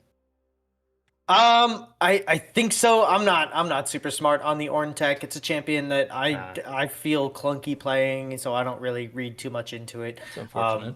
Yeah, I know, and he looks fun. I just can't pull him off. It's like Cassante for me. Like I just can't. There's certain champions that are super popular. I know my limits. As now Naysayer and Shiny Sneasel, that's his name. So Romeo called himself out. Thank you, Romeo. So I don't know how much I love this Guster Posey taking Mordekaiser into the jungle. I know it's strong and I know people like it. My issue with it is that, like, let's say we're around an objective. Who are you taking out? Are you taking out Caxi so that he can't smite, or are you going to leave, your laners up against a jungler with smite? So not the biggest fan of it. We do see Caxi has pressed the attack on the Malphite. I thought you went fleet on this, but that I might could be a wrong. misclick. They could have remade. I'm pretty sure that's in the book. Where if they before anything happens, they just say we got the wrong runes, we got to remake. I do also see where it came more if you're super focused on the early game, Rome specifically. Malphite. The reason behind the fleet is I don't have. I'm not a very healthy clear. It's kind of buns and whatnot. And here's exactly why the Galio is super strong in the mid lane, because Shiny just cannot do anything once that Justice Punch is finished up. Yeah, no, he can't. And that's a.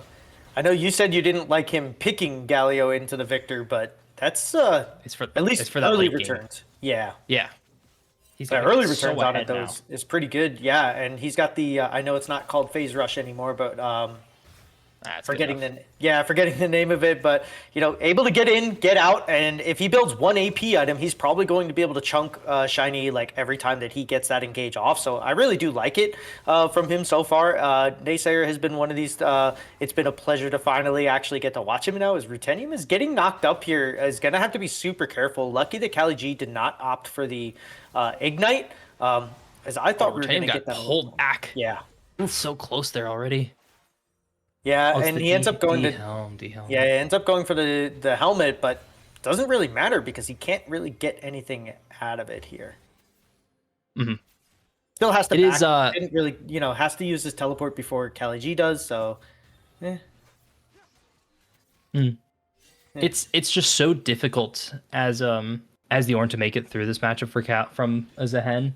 Just everything you do is just not going to work. You're going to constantly get pulled back. You only have so many bell breaths that you can match up. The Zehen's a newer champion, doesn't really have a whole lot of mana issues in comparison to just the older roster. It pains everyone, I imagine, to hear that Ornn is an older champion now. I imagine a lot of people have been playing around and remember his release vividly. Not so lucky, and I don't think I'll have to be Seeing the Zoran for too long, Caxie's going to find that cheese wheel for Rutenium. It's pretty hard to get away when you're slowed for this long, but they didn't have the pullback. Kaliji's going to take 2 tower shots. Ignite taken away. Guster shows on up to the party. Doesn't show, though. No, he doesn't. And we've seen it. We saw this in the last game where Guster Posey actually coming up top was a huge boon for their team. And it almost got them to the point where they were like slingshotting the momentum forward when Rutenium finally gets his first kill on the Scion, and they kind of changed it all around. But now, Rutenium's going to have to back once again. You are going to have to teleport coming out, for the Zahen. So now, you're losing all of this momentum. Kali G picking up where he left off last game is on the left side of your screen. Are going to get, Angel taking an extra shot there now is... when it comes to, he's so Raised is so glad he has to be like the happiest support to ever miss a Nautilus hook there, because I think that's probably both of them dead there. You do have the flash from Rakan still up. You have the Q to heal, and I think that's going to be a big part of this lane as it gets further in. If Arrow's allowed to kind of get some of the sustain that Rakan can offer and actually get some Qs off, he's going to be able to keep Dilly alive on top of the double shield, and then the help with the engages. Dilly's going to be able to make it easy for these Ws to land and the knockups and everything. So I do kind of like this out of Elysium. I'm glad that they're not overcommitting to anything here in the early game. And, Rutenium still kind of holding his own. I mean, if you look at the CS, he's really not down by much. And actually, as far as XP, he's ahead here. So good job surviving this early game barrage that he was getting from Kali G and the early gank from Caxi, which once again, I love. And I'm so glad that they are trying to go after this top lane. But now we're about to see our first kind of big skirmish here, as both of the bot laners for the side of Elysium have backed, and now it looks like they're trying to both jockey for position, or at least Min2B on the minimap is trying to jockey for position on this dragon. But Victor having to take a little bit of a back here, it kind of screws them out of that. And I think that if they want, Elysium is going to be able to start this game off like they did the last one and get this first dragon. Did you see Victor's inventory? Ooh. Just some booties. Yeah. I mean, to be fair, he's taking a lot of damage from Naysayer right now, and it has been really oppressive. It's a good Mercs game. That's not the concern. Yeah. I mean, if you're really good at farming, right? What was the old thing before we get into the next team fight or anything? The old idea was you take Vlad when you're trying to learn to CS and last hit, right? Oh, you take Soraka. Vlad, and then you just auto attack, right? And that's kind of yeah. If he has practiced that a lot, then hey, taking Merc treads right now and being able to last hit and just stay ahead or even in CS, maybe that's good. And now you're not going to die and give up any kills over to Naysayer and Guster, right? Because if you push that lane out, you might be screwed. There's a good hook. It's answered with Grand Entrance. Angel found the pullback, though, so Dilly rooted in place, trying to flash away. Angel running them down, doesn't have the ability to call back those feathers. So, it's like Vlad or Soraka on back to the previous kind of conversation, but it is that Vlad, Soraka, those really slow, weird auto attack timers, and you'll take absolutely no attack speed or AD damage. And the Xayah did W. That's how she got her initial one. She just did it super early on the fight. She QW'd.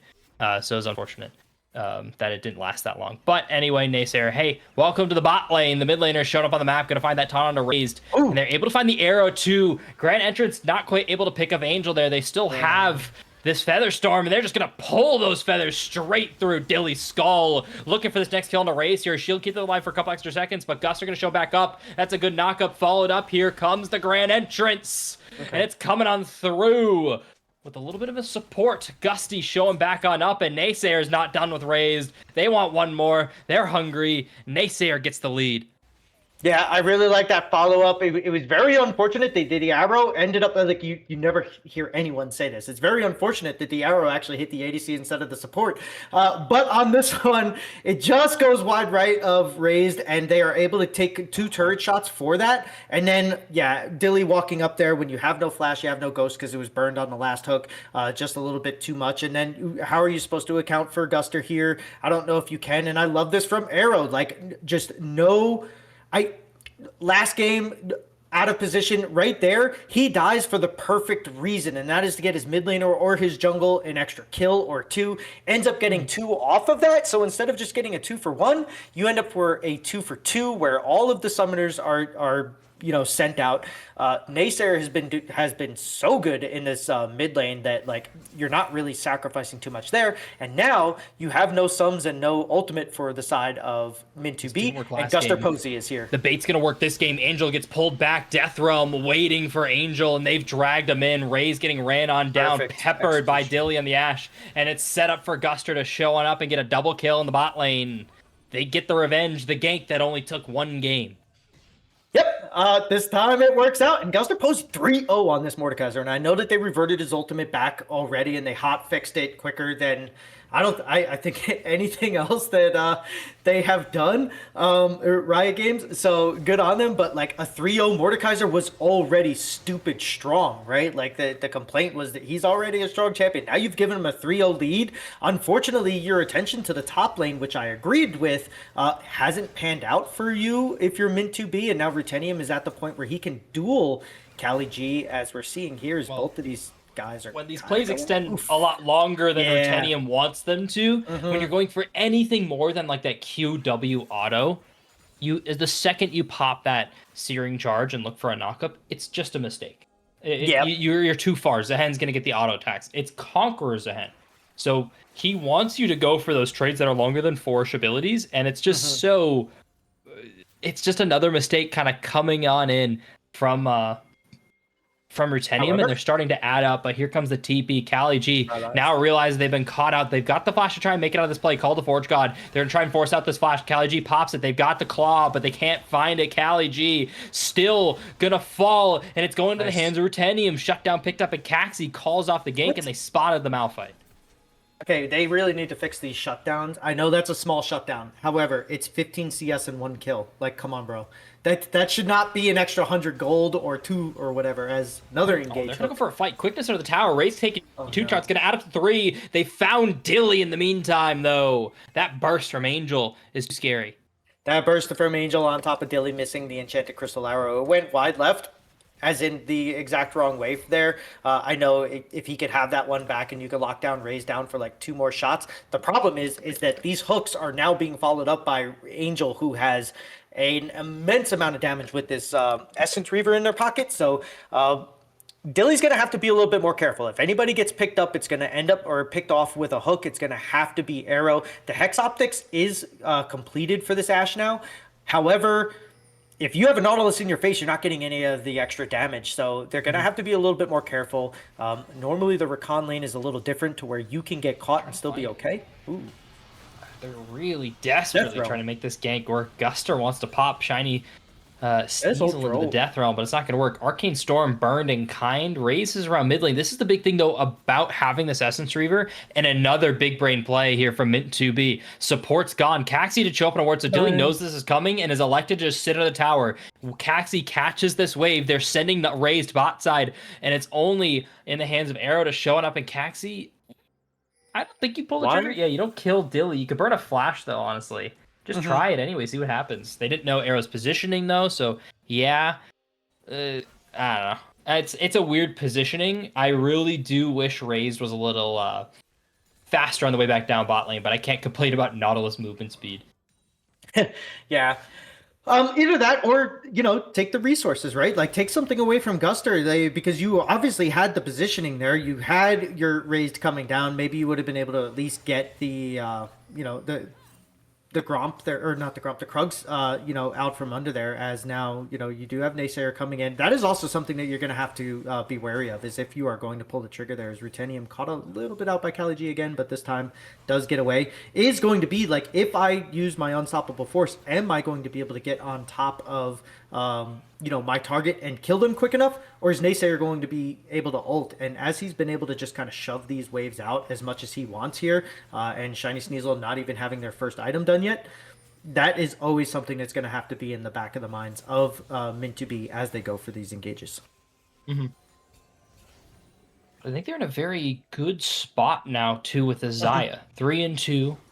You're comfortable. The Victor now starting to get the upper hand in some of these mid lane trades regardless of how long they're going, because of those now upgraded Merc Treads. So very safe from every trade. None of the damage Naysayer is going to be putting down, even though they have this Rocket Belt, is ever going to stick. But you can use this priority to try and move down bot side faster. Caxi, though, is in that river, so they're picking it on up. Glorious Evolution, just at about 100 stacks, so should be another upgrade coming in the second here towards this Victor. And I mean, it could be the ultimate. I can't remember if you need all three of them to do the ultimate. I think you don't have to. Kaliji's in the tower, though. Ignite popped here from Rutenium. Finds that Call the Forge got the second part of it, but Kaliji was able to unstoppable it with the ultimate.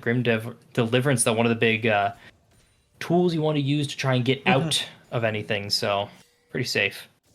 Yeah, and Callie's just once again kind of getting this as now Arrow's the one that gets caught. It's gonna work and as time. I said earlier, Caxie's on vision.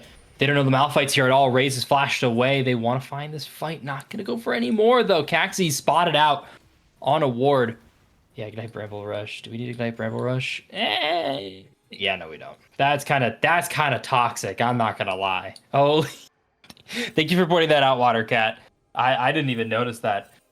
Dragon. I didn't either, and yeah, I didn't either, and I mean, maybe you thought that he was going to be able to, get him a little bit lower and get the kill, but yeah, I mean, maybe a Bami's rush would have been a little bit better. Is now they're about to get caught out from under here. That is going to be the unstoppable force out of Caxi, and he is not able to get the kill onto Dilly. And now you're going to have Naysayer able to kind of ultimate in here and kind of do what he wants. Is now they're jockeying for position. They are going to start this dragon, but now on the outside, Elysium is starting to come in here as they are going to get the enchanted crystal. Raze has been locked down in this front line. They can't save the support at all. TP coming in, Kaliji showing up. Naysayer's half HP. It's Ornn trying to join up, but they can't get there in time. Dilly falls with Guster in hand. Arrow's the next target. Angels running them down. Grim Deliverance onto the poor old Rakan as they pick off Arrow, and Rutenium just can't do anything but watch the team fall and waddle away. Yeah, that's a very unfortunate. They had the play that they wanted. They got it, and then I don't know what ended up happening to Custer and how he ended up just getting completely eviscerated. You had Dilly, who took the brunt of the engage from Min2B at the beginning of that play, but then they still had enough left in the tank, and I don't know. It just didn't seem like they were all on the same page there from Elysium as that play kind of developed. It was kind of forced onto him by Min2B, and I think that they just kind of caught him off guard there a little bit. So well played from Min2B. Both of the top laners had to teleport to come into that play, and now we are going to get a lane swap, but both teams are swapping. It looks like Elysium is going to send their bot lane to the top, and Min2B is going to try to get this tier 1 in the mid lane here, as now Naysayer is going to have to deal with both of these guys. But Arrow sticking around on this Rakan now, sitting next to the Galio. I don't hate this because I think that you can kind of use this as like a double pull here. Is now Caxi looking to get a good... Yep. Yeah, he's just trying to clear the way, but Rutenium is just continuing to be the victim of these dives from Caxi. As we kind of get to re-watch this mid-fight a little bit later, you can see Naysayer immediately got cut out on that fight.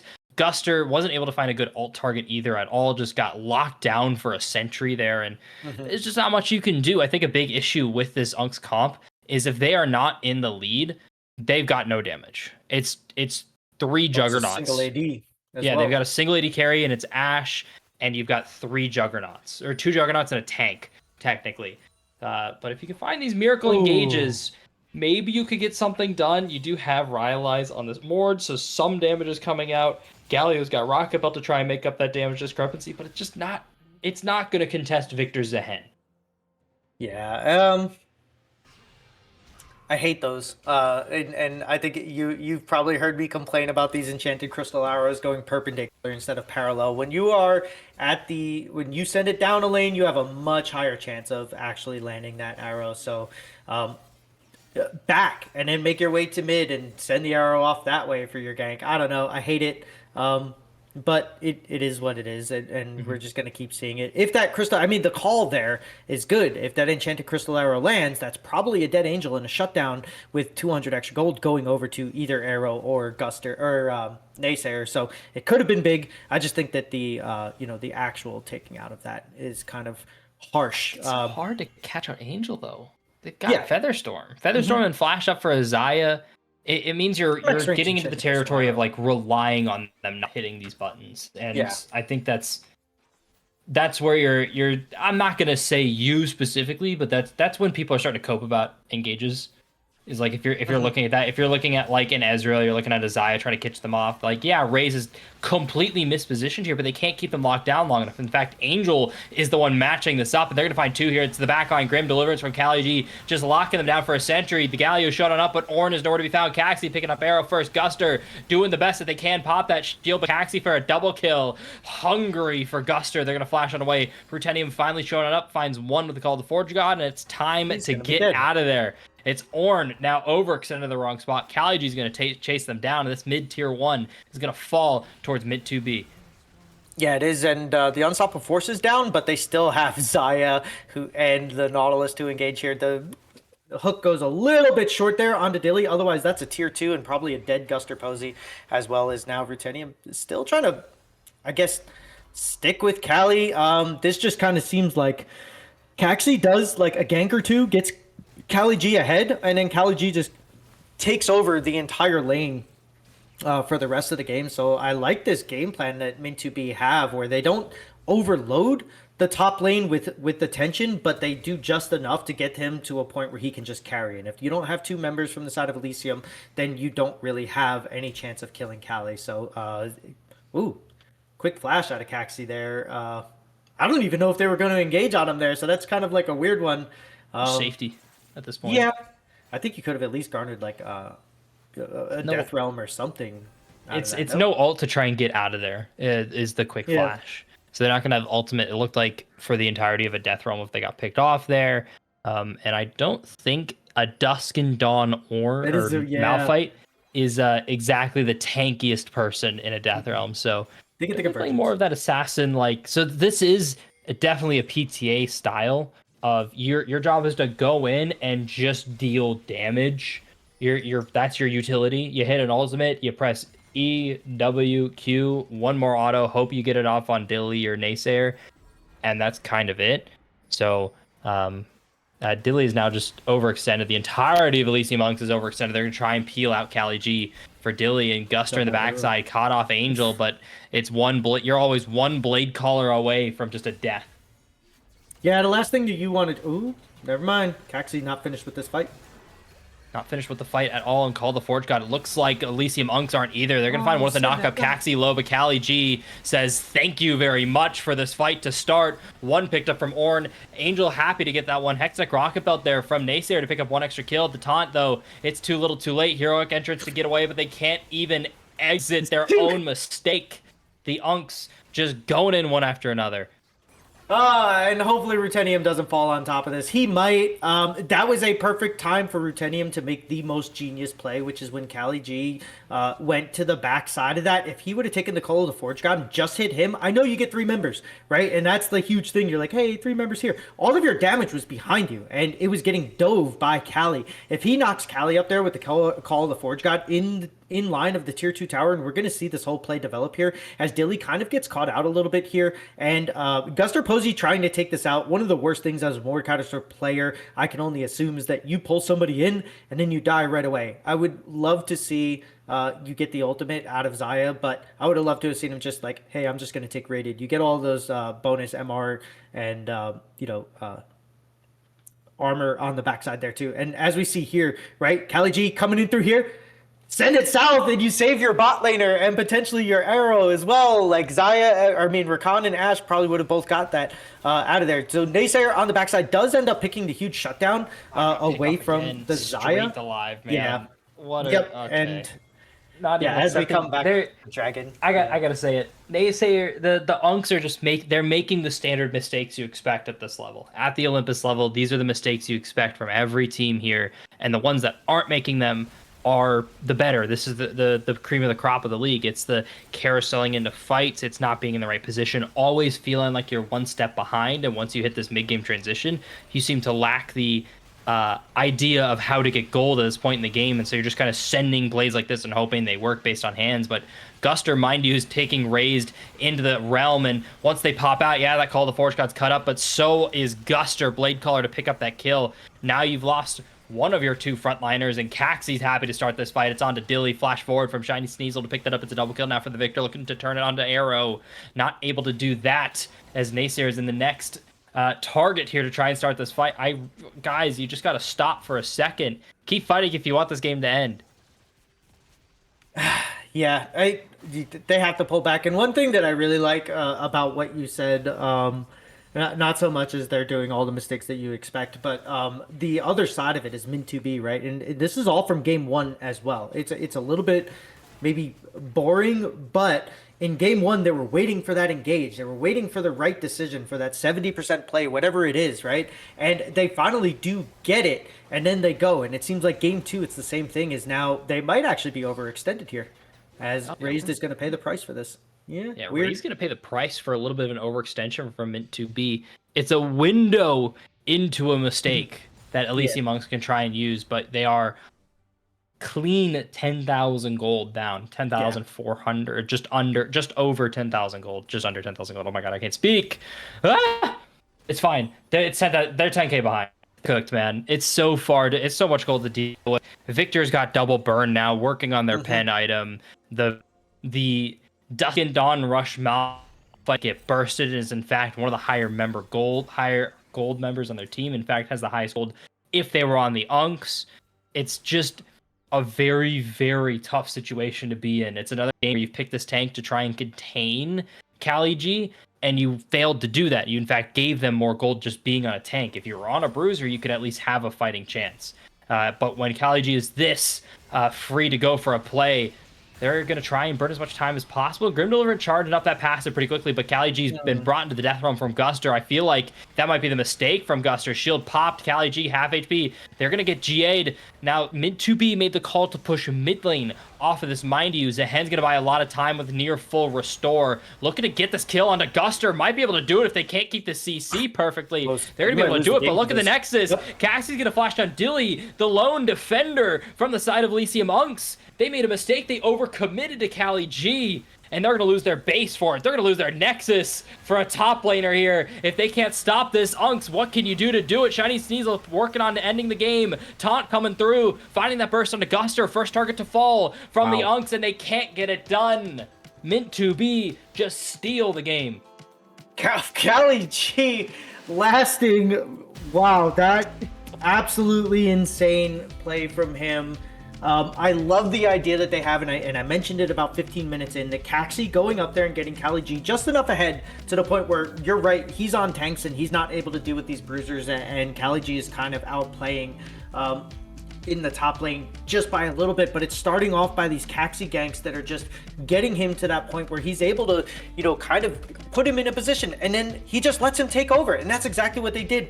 They just let him take over. They let him get to the point where he's just going to be in that bottom lane by himself. They send 4 members to deal with him.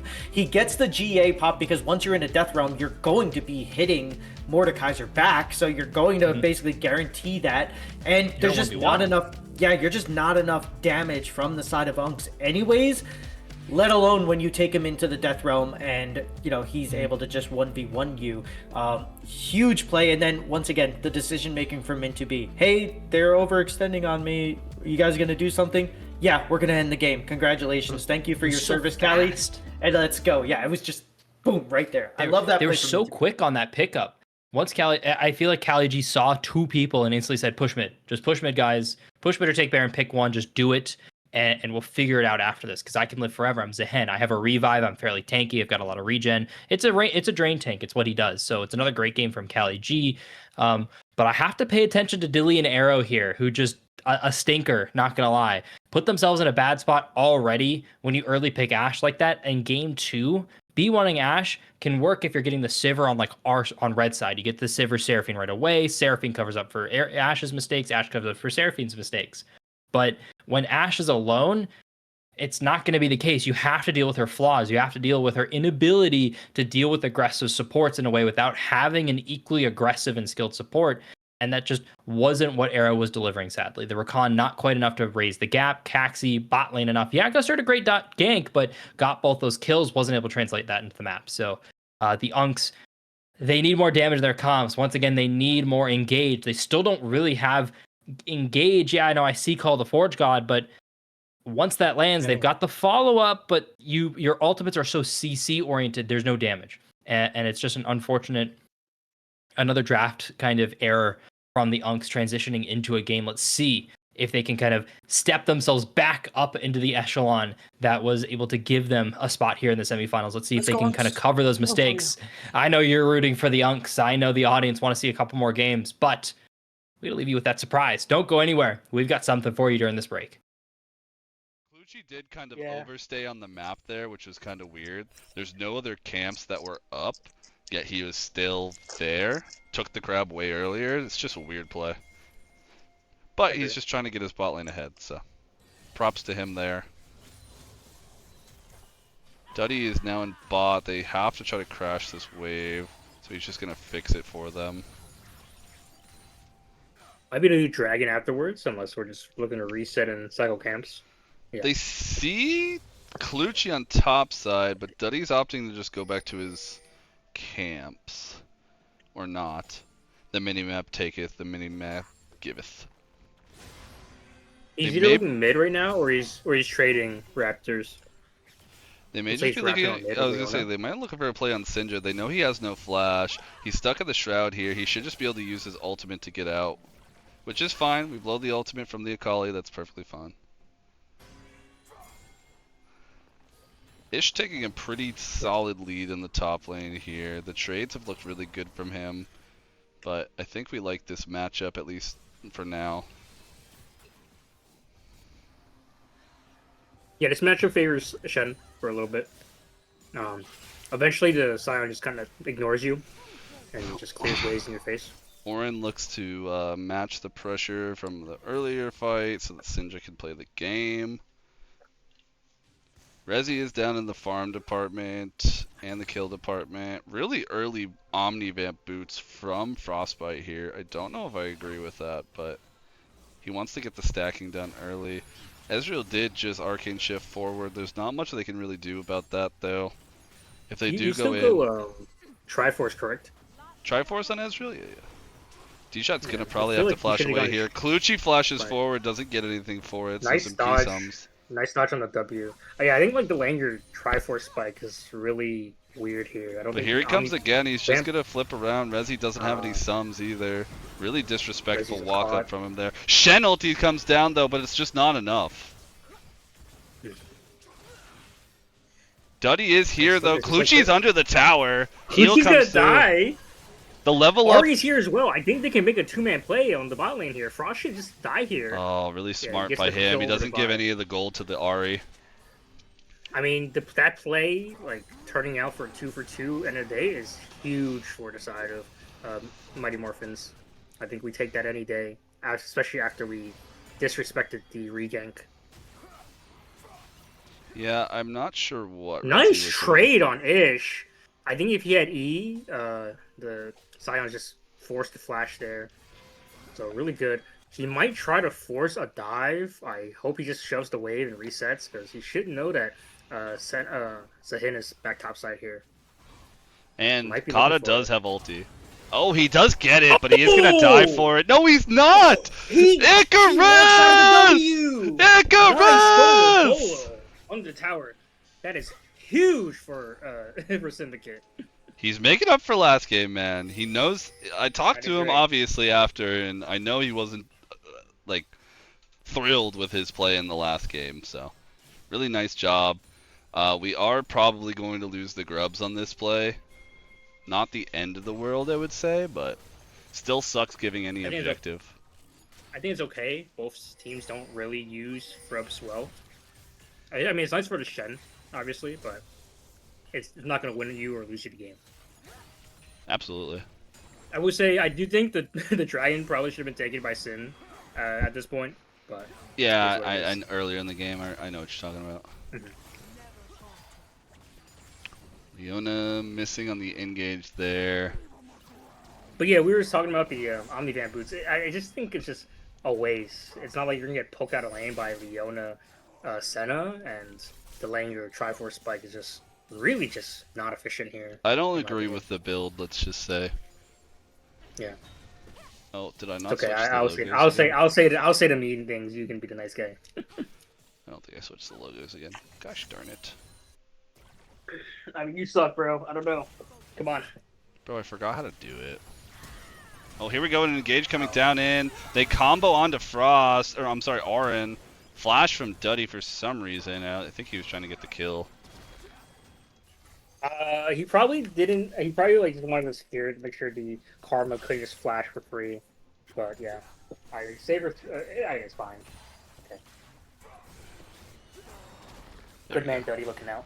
I was able to switch it.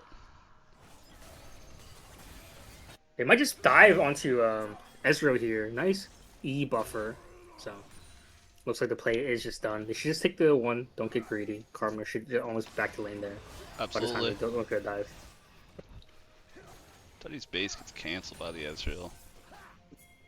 Because of that earlier play, though, the CS difference is 100% in XSV's favor. With Ezreal being up like another solid 800 gold or so. He has no mana, though. I mean, I think it's fine just because, like, stacking champs, if you're down like 10, 20 CS, is not like end of the world. You still have scaling on your side. It is like the one thing that is just the annoyance is definitely just losing Dragon here. When we probably should have been the ones to have gotten it earlier. Like they sniffed it out now, but it's a bit too late. It's way too fucking late, man. Duddy should just go farm champs. If we lose if we lose the first 4 objectives again, I think I might scream. So. Oh, good. You should have been telling them, you know, like the objective timer should have been doing them. I mean, things were mentioned, let's just say. And Clutchy's back down bot again. Rezi has the early flash just to get out of it. D-Shot does have exhaust. Looks like there is some TPs coming down. Shannar is coming in. They could just. The Avengers are here. Mighty Morphin Syndicate, baby. As well. 2-for-0. It's actually not even bad. Sion will get 2 plates top, but I mean, it is just Sion. The Akali doesn't even getting plates mid because she decided to follow the roam by the Ahri. So this is big. D-Shot, just cancel your base, man. Ooh. With D-Shot here, with the Ezreal eating forward, D-Shot just has no mana, that's the problem. He just has no mana. I think the Ezreal can just run the Leona down now, but he might be taking enough to just walk it off. Kali ulti coming out from Sinja in mid. Ahri's too I've noticed safe on the tower. I've noticed like a worrisome trend here by the Syndicate bot lane. Just like a bit greedy on bases, a bit greedy.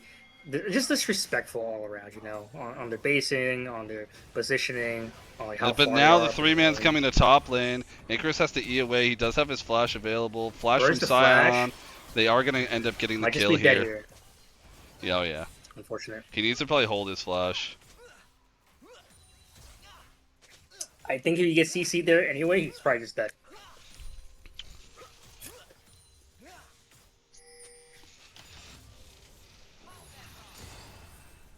Yeah, most likely.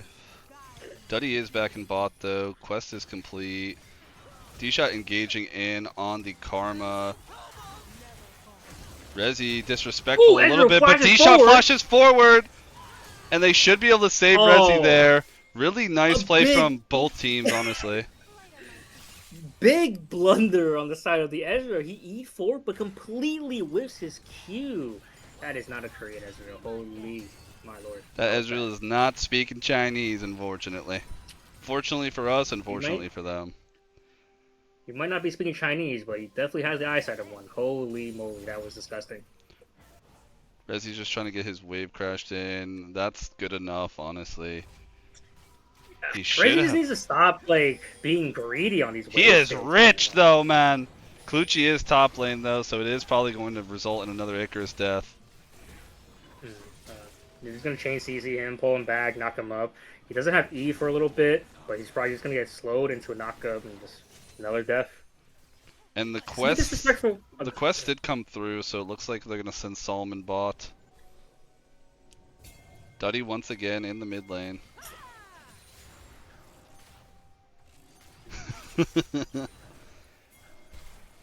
Clutchy Chunkus, my goat, says Dogbrain.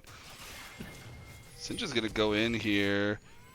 Duddy has to be careful. Clutchy is here as well. Sinja ulti coming back. D-Shot's ulti whiffs. Zahan ulti coming through. Gets the pullback onto Duddy. That's a dead Duddy. Duddy gets punished. Yeah. Just kind of disrespectful there from Duddy. I don't know why he's queuing in that direction when he just needs to stay with his team.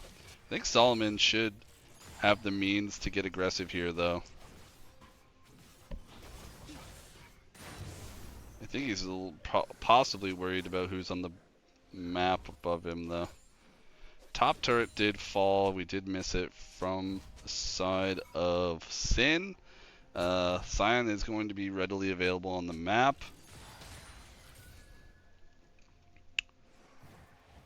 Next Dragon is 35 seconds. Something that I feel like we should probably be playing for, even though we are slightly down gold.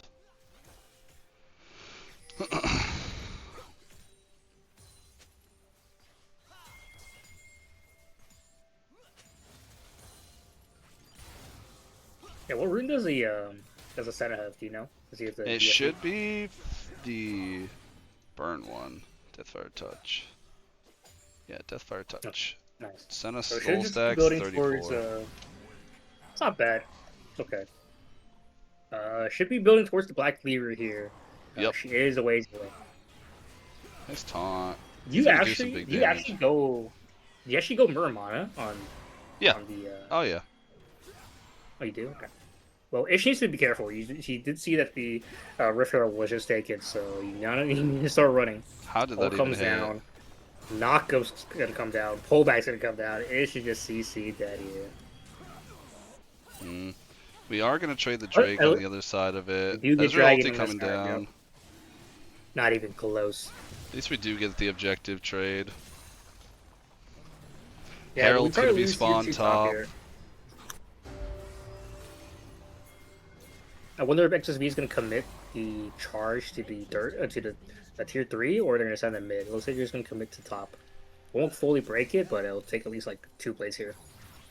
Duddy's gonna have to pick up the wave, and now they're actually sending Oh, it he mid does lane. come mid with it. But it doesn't kill the It tower. does look and like they a pretty are just greedy going play from on them, the though. Leona. Clutchy is gonna Gucci get goes in. It's probably stunned going to here. chase CC. What a Syndicate really, should keep chasing on this interesting- play. If Solomon could get RCI another two charm, charges, he might have one. Probably a charm coming up. Charm coming down, but it hits Nice onto the Scion. They should be able to Could kill just him kill here. Scion here. D-Shot's going crazy in. Shen ulti over the top. Sin just needs to disengage after that, though. Play ends up being a 1 for 2, but they did lose tier 1 and tier 2 as well. So, kind of a winning play for XSV. Syndicate is down 2.7k gold at the moment. I don't think they can actually continue on this push. So they should probably get like the one little proc off in tower and just leave. They have to be careful of Sinja. He does have his ultimate available. Full Gunblade completed. Yeah, Both and without any like junglers- hard CC on him, it's just really hard to lock down the Akali. So yeah, got to be careful there. Especially Both with two junglers squishies. are kind of running this game, though. Like, they both have, like, solid items completed already. Mhm. Really nice game so far from Duddy. He seems to have been everywhere. He did lose the Grubs and the Herald, but, I mean, I can't fault him. 1 Drake, 4 kills, 3 assists. The towers are falling, though. Sin needs to make sure that they're pushing up on these turrets. They're converging on Akali here. Gets a shroud up. He for has free. Might ulti. move the aura out. Really nicely Ooh, done. nice He dodge gets on- slowed from it. But I If Duddy think has Duddy ulti, he can doesn't just have it yet, go though. and chase him. Flash, Because of the but charm, D-Shot gets the flash follows. out. Really nice CC from the There's a Akali Leona. here. Oh, and Orin with the flash Ooh, big mantra E. shield. Really nicely done by her. Wow. The Akali just lives on a smidge of HP there. Really unfortunate. Wait, somebody Really told me well to played by the switch Karma. these. The Karma did have to burn Flash, by the way, to empower shield the Akali. So it is 2 flashes. 4 to Oh, 1. it didn't fully switch on the transition, so hold on. Whoops. I knew I swapped it, but it didn't work. There we go. Old man Tom, bro. Technology too hard. It is too hard, bro. I can't be asked. Yeah. This is the most ish score line I've ever seen across the board. 232 and 160 88. CS. 160 yes, yeah. He did make some really good plays early, but it's just like just dropped too far down on CS, so it's really unfortunate. We need to make some kind of winning play towards an objective and then hit a tower. Well, any play should just be coming off the VIR, right? Should just be like insta CC to as long as like he R's anyone but the Scion, it should just be a winning play, you know. True. I can agree with that. They should just keep looking at the Akali here. Keep like pressuring, or she has no flash this time. Try to burn her R, but at least we can like catch up again with the point and click. Last time we didn't have the point and click R, so it's a bit harder. True. Ish also needs to start pressuring these side lanes more.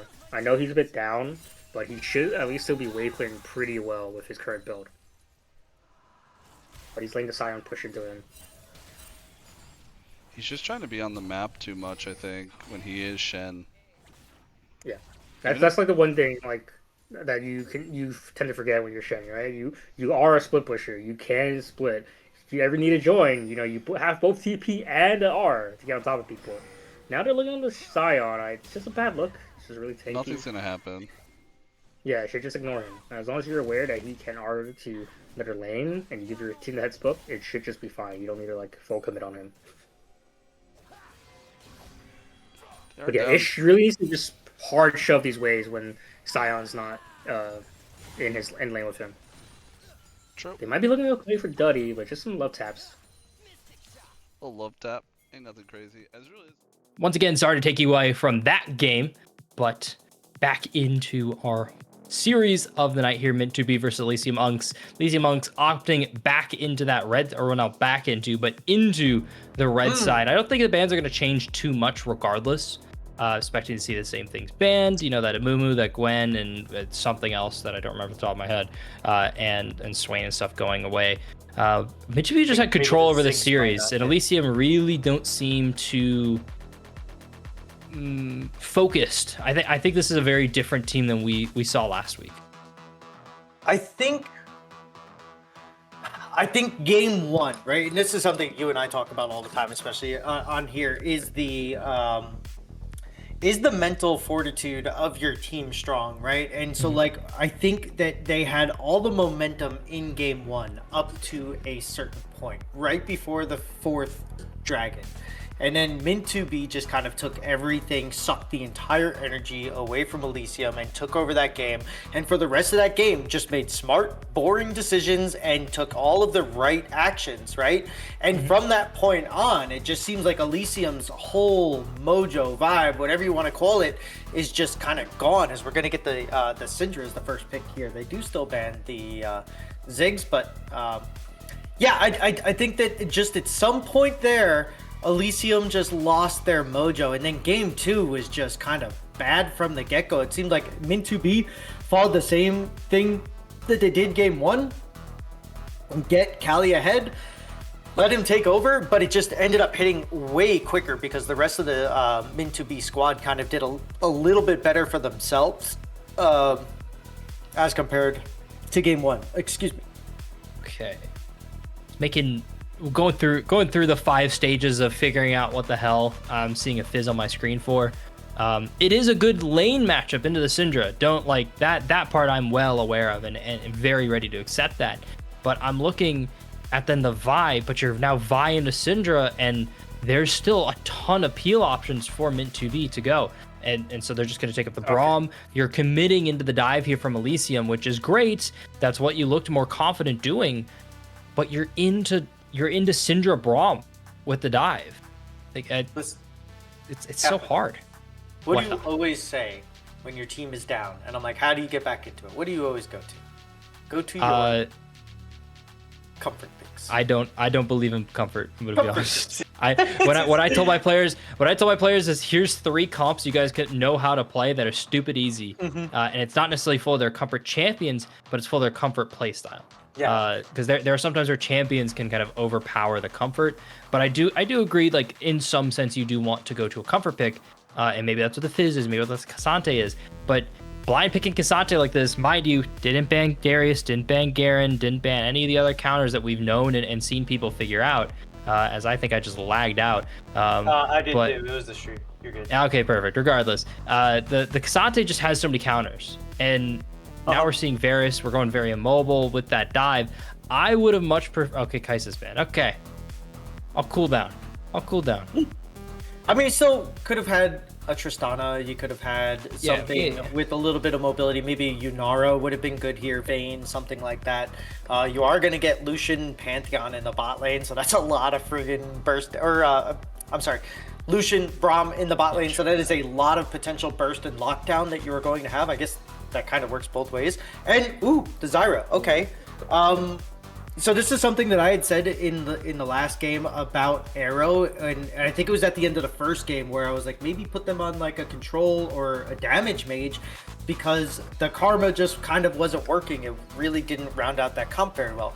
Now you have a dive comp with a Zyra, and you're putting Arrow on somebody who innately, the champion, wants to be further back. You want to be able to just throw your W and your Q down, get some plants out, and do either a Rylai slow or start a burn process, right? And so I think that this works really well, especially along with the Varus. And if you can kind of get a lockdown on top of a Zyra,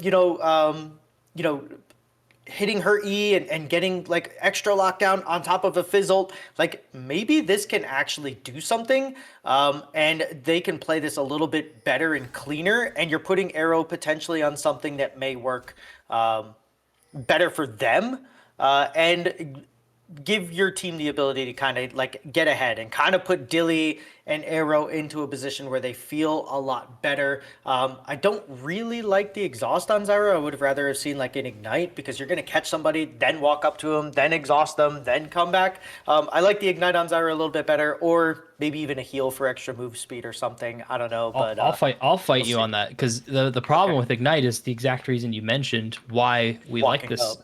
Yeah, you have to walk up to do that. Whereas the Ignite's going to happen if they dive you, but if they're diving you, you have that exhaust to kind of stop any sort of damage and make this trade a little evener, because Lucian Braum burst, maybe not the greatest in the world in comparison to this to Varus. Zyra, but the CC, the slows from Winter's Bite, is just going to be so difficult to deal with. The shield's going to kind of even up any sort of trade that you could send. So the exhaust definitely helping there. And on top of that, there's a Pantheon coming at you. Cho'Gath can get exhausted. Syndra can get exhausted. But look at that CC in action. Dilly always has to flash there. Exhaust a little late. Dilly trying to even it up, but just no damage in the tank quite yet. Yeah. Yeah, I see what you're saying, and especially if the Pantheon gets ahead. I don't know. Maybe I would have much just, I don't know, preferred maybe a heal or something. Like if you're that works too, yeah. You're right. For the reasons that I like the pick, Ignite probably doesn't work that well. Is Naysayer, oof, getting a lot of damage on a Shiny Sneasel, and that's something that you said earlier. Like, yes, for the lane matchup, this works out a lot better as getting a lot of damage out now, but. Vi is walking across on a ward here, and I do think that maybe they will be flash for this play. Yeah. Calls it off though. Shiny Sensei saw it, respected it, understood that's not my job. Even though like it's a pretty doomsday scenario. It's pushing away from you in the mid lane, you're struggling, but in the bot lane, not a doomsday scenario for Mint to be at all. They're in a very comfortable spot with where they're positioning. In the mid lane matchup, the big thing you're watching is scatter. If you see Shiny Sneasel burn that scatter at a bad time, two trades minimum from the Fizz is what you're going to watch, and that's just that HP disparity there. So that's why we saw that engage like that. And it's just so difficult for a Syndra to make it through this lane comfortably, and that's the whole point of the Fizz. It's just, we get to late game. Syndra can scale. It's very doable. Yeah, I think that actually both of them can, as Caxi is now going to come over here. Bot lane, the flash to guarantee it. It's just bullying at this point. But Mint to be love to see that. To Guster Posey in the backside of this fight. There's 2 low HP bars here. Varus does have something to work with. Guster kind of seeing if someone can reset. But they're just going to check this bush. They know it. They're reading something's up. And they're even sending the Syndra to check. They knew Guster Posey was around there. No, well, he gave himself up when he walked out of the bush, out of the tri-brush. He actually walked on the north side of the tri-brush there and kind of gave his positioning away. Yes, Varus not going away is like a telltale of some sort. But when you walk out of the brush and you show yourself and you expose yourself as like being there, that's even worse. I still think they could have gotten something out of that. If they could have gotten maybe Min2B to just take the bait from Dilly on the Varus, but unfortunately, they kind of gives his position away here now, and you do get. Like I was alluding to you being correct about, you do get the first kill on the Pantheon here, so that is something that you're gonna have to look at. If Pantheon can get ahead and get like 2 or 3 kills or like whatever, I know like he doesn't scale completely into the late game, but if he can get to a point where he's just like zeroing people and then during the transition change that over to getting kills for his team, like this can get out of hand really quickly here. As Naysayer, Shiny Sneasel might try to bait this out, having no scatter, but. Yeah, he's surrounded here in the mid lane, but it does look like this play is going to kind of be like a dead cause here, and they are going to go back to their respective lanes. But yeah, Min2B getting the first action here in the bot lane. Normally it's been on the top side, so I do kind of like this from them, switching it up and not just saying, hey, Cali, take over the game. He is also on a Cho'Gath too, right? Like, so there's a little bit of that as well, to where the Cho'Gath isn't going to be able to just kind of completely take over into Ruthenium's Cassante. So maybe this works out. The big point of the Cho'Gath is specifically just what happens when Ruthenium hits all out. That's the whole interaction. That's all that they're focused on. And it is good. Devour is a very strong tool. You're going to be very tanky on on this Cho'Gath, and you're going to be able to frontline and give your kind of weaker engage, a little more riskier engage. Shiny Sneasel going to get engaged on. Did pop that scatter, so Guster happy to go to the tower with the assault and battery. Now looking to try and turn this onto Caxi. Flashed away, so they're chilling for now. 1-for-1 evened up. Caxi smells blood, sees the trails, following Guster into their jungle. Yeah, but still, I mean, they get out of that clean. Like, that is very well done by Naysayer and Guster Posey. Guster Posey sitting on a ward. That was like, they were kind of daring him to come through, being like, hey, we know you're here.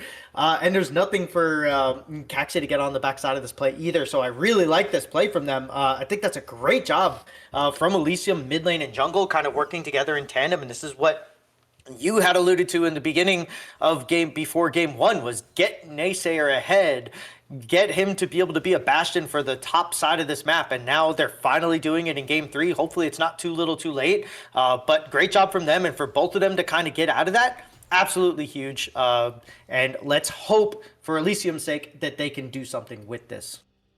Yeah, they have to start getting this Fizz moving around the map. Bot or top kind of works. It doesn't matter. They just got to show up somewhere at this moment, and a 1-kill Fizz is not the end of the road in terms of that kind of engagement, but it is it's a step in the right direction. You can definitely look top here if you can get the priority, and I think Naysayer is going to be looking for that, especially with Caxi being spotted, moving on down to the bot side of their jungle, so should be able to get the shove in. Look where Cali G is standing. You know you have vision in that dot brush too, so you can just go for this roam, but you just need to pick up on this play. Yeah, I think that Naysayer's just trying to keep this mid lane dominance, and I think that maybe they just want to get another kill onto Shiny Sneasel before they start doing this roam thing. But yeah, like how like especially in lower elos, like how annoying is it to play against a Fizz, go 0-0-0 in your lane, and the Fizz is like 5-0 somewhere, right? And that's kind of like what gets taken out of competitive, or at least the advantage of Fizz that gets taken out of competitive normally is the ability for him to get these successful roams off, because you have all the communication. You know he's coming. You don't just give him kills. So I do kind of... I understand the pick because it is kind of like a huge counter to Syndra, but at the same time, you got to make something happen with this. Is now the ultimate this is has to be it. There Voltbreaker it is going to find Shiny Sneasel, scatter, getting them away. Here comes the hero that Shiny Sneasel was waiting for. Guster Posey just limping away, and Caxi capitalizes. Huge. Man. Huge ultimate coming out from the Pantheon. A great turnaround on that gank. And now you see during this time, like as the camera pans around, you have top lane losing, you have bottom lane sort of losing right now. And now your biggest tool, your mid lane, getting the gank off, but not having it actually finish the job is just insanely unfortunate if you are on Elysium here. Is what? Arrow? Okay. Oh, That's Culling just weird. cutting them down. Picked the wrong direction to go and got caught out. Dilly looking to do the best they can from the play, but Angel flashing under the tower, wants to burn it. Has to use that bear in a second. If they don't get hit by the arrow, you don't have to. It's a double kill for Angel. Naysayer and Guster Posey trying to collapse on this. Naysayer's going to flash forward. Doesn't have the ultimate, just have to get with their basic abilities, and they're going to find Raised. Looking for Angel next. They've got Guster in the area. No cease and desist to get close. It's just Naysayer's cooldowns out of the tower. Angel waiting for these tower shots to act up. They're able to reset this aggro. Angel able to get away from the E, but the Vi's tanking. No. Did they tap? Not at all. It's an execute for the Elysium. Okay, I didn't like this at first, and as soon as you get caught, okay, so here it is again. They knew that she was there because of the vision ward that's sitting up there, so she sat there for a while. They were waiting on this play. Perfect timing from Caxi to just kind of get this thing turned around here, gets the double kill, and then on the bot side, like as this is kind of going, like we're just kind of losing everywhere, right? And I can't say anything better about Angel's play here. Like, you get rated to come in here, they make a really good call that is completely unexpected, at least for me. I didn't see Braum coming in here and just doing this, and then the culling on the outside while Braum just sort of like gets them to move to split to the right, and then boom, you flash forward into the turret.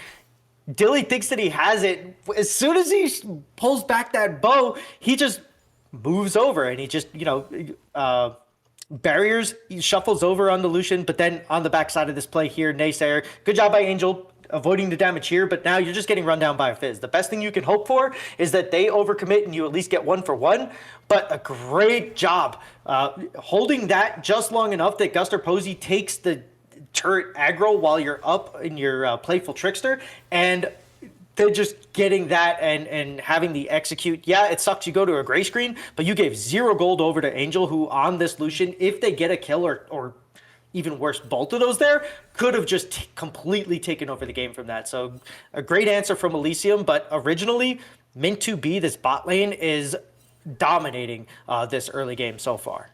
Yeah, it's another Essence Reaver picked up here for Angel on the solution. That's kind of your next step into the late game. Into like the late game Lucian tactics, right? You're able to short trade. Ray's going to jump on forward, but this time Guster was able to read it, showing up cease and desist to lock them down. Glacial Fissure gives seconds to Angel, but Arrow's going to pick that one up. Guster falling up onto Raised here. They're looking for this Arrow. Does have the shield to live. Root locking them down for a couple extra seconds. Ball breaker to the tower. Caxi just sits and watches, knows that they can't help. And that can be absolutely huge. I know that Arrow has kind of been like the black eye, I guess, of Elysium in the first 2 games where they were just out of position and on champs that didn't kind of make sense. Now, you just gave a free 600 gold over to the Zyra to be able to pick up the Haunting Guys as part of her Leandry's build that she wants to get going, and now they're that much closer to getting to a damage point. And this is what I was saying in the draft, where you have the Vi to use the cease and desist to just get up there, get into the face there of the Lucian, and then you have the ult on top. Once we get to the late game and you have 2 or 3 members stuck in there as Rutenium... Rutenium is letting us get a lot closer than it has to be. That's Devour range for Cali G, and they're hungry. Gonna pick up the kill. It's gonna go 1 for 1 though. So very comfortable in this moment with that kind of a trade, with how the lane's been going top side. But look at this river control from Mint 2B. It's precarious because all the entrances are covered, but it's only a single member from Elysium Monks holding that. Looking on though, they've started to spread out again, trying to reclaim the space, trying to escort everybody out, and they're able to do it. So Mint 2B, it's all over a crab. It's all over a crab, and Arrow has to flash away. Caxi looking for that engage, couldn't quite make it work. Naysayer has that re-roam. They skip the wave. TP coming through to guarantee this. Rutenium sacrifices the play, top side at least, to stop this, and they're looking on towards Dragon now. I think Dilly held on to that ult just a little bit too long, because we're going to get a team fight, so I'm going to stop here. Here it goes. Dilly got hit by the spear, trying to flash away. Rutenium dragged for a couple seconds. Arrow flashed on. Cali G still hungry. Angel dragged over the wall. The all-out stays alive. They couldn't get Angel. Now Guster and Rutenium have to get away, have to battle with the tools that they've got, and they're out of them. Elysium cut down. Yeah, I was gonna say there before that play happened or before that dragon play developed here. If you watch this over in the tri brush here, like they overcommit for this a little bit, right? And then as they're going for this dragon and this ends up getting pushed off and reset here, obviously. Oh, never mind. This is the Grand Starfall. Yeah. Prior to this, Dilly had wasted his ultimate onto trying to get Caxi on the bot side there. When they were in the tri brush, if he would have maybe just pulled the trigger, they would have had that up there. And I kind of like this. I didn't even think about this earlier during draft and everything. The potential of the Rutenium and Guster Posey duo, where you can kind of just completely take somebody out of the fight and follow it up with a Vi ultimate, I think might end up paying like dividends later on, and it's going to be like a huge thing potentially that they can kind of go off of, and it's another angle that you can kind of use their composition, Elysium, as far as like diving and getting what you want. The problem is when you do that to the ADC and you don't kill him, you are not going to win that fight probably 9 out of 10 times, right? And so unless something else crazy goes wrong, and Kali G doing a great job on this Cho'Gath as well. Now they have 2 Devour stacks that are used on champions, and they're just going to scale really, really well into this late game here now. So I really like the play so far out of Elysium, but Min2B, once again, is just taking charge of this. And once again, it's on the back of Caxi making smart jungle decisions as they are going to try to repeat this for a 3rd time in the mid lane. Let's see if they can make it happen. Nope. Shiny instantly flashed the second they saw Guster show up. So That's the play not available there at all. Kali G and Rutenium, though, duking it away in the top lane just for old time's sake. But I think this is the way these lane matchups go, though. Kali G has realized that they've got the upper hand position in the bot side, though. Guster Posey chunked out, can't help with this fight at all. Scatter dodged away by the Bladeful Trickster. Now, it's looking a little collective for Mint2B. Dilly needs to auto-attack, mind you, on this Varus build. And this is a miserable game to be playing on hit Varus. I'm going to be so honest. How, I like, who are you autoing that's not just going to instantly CC you?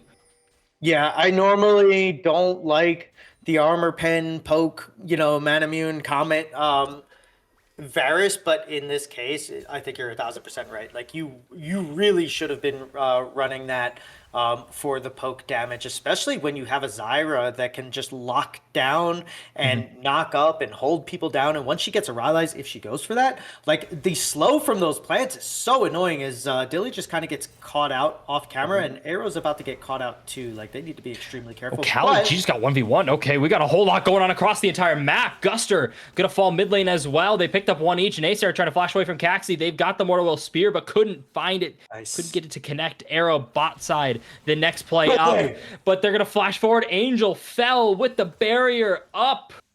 Arrow happy to get that one evened up. What are you doing? Like, what? Why would they? You just got the kill on the ADC. Just shove the wave it back.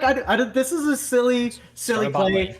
Yeah, I don't normally. I try not to overreact. Yeah, that's God, just so well done. Yeah, in the beautiful beginning from Raising Angel. But then, like the follow-up play from this, where you're just like, we don't need to kill Arrow here, right? Like this doesn't need to happen. Braum E is down. The plants are there.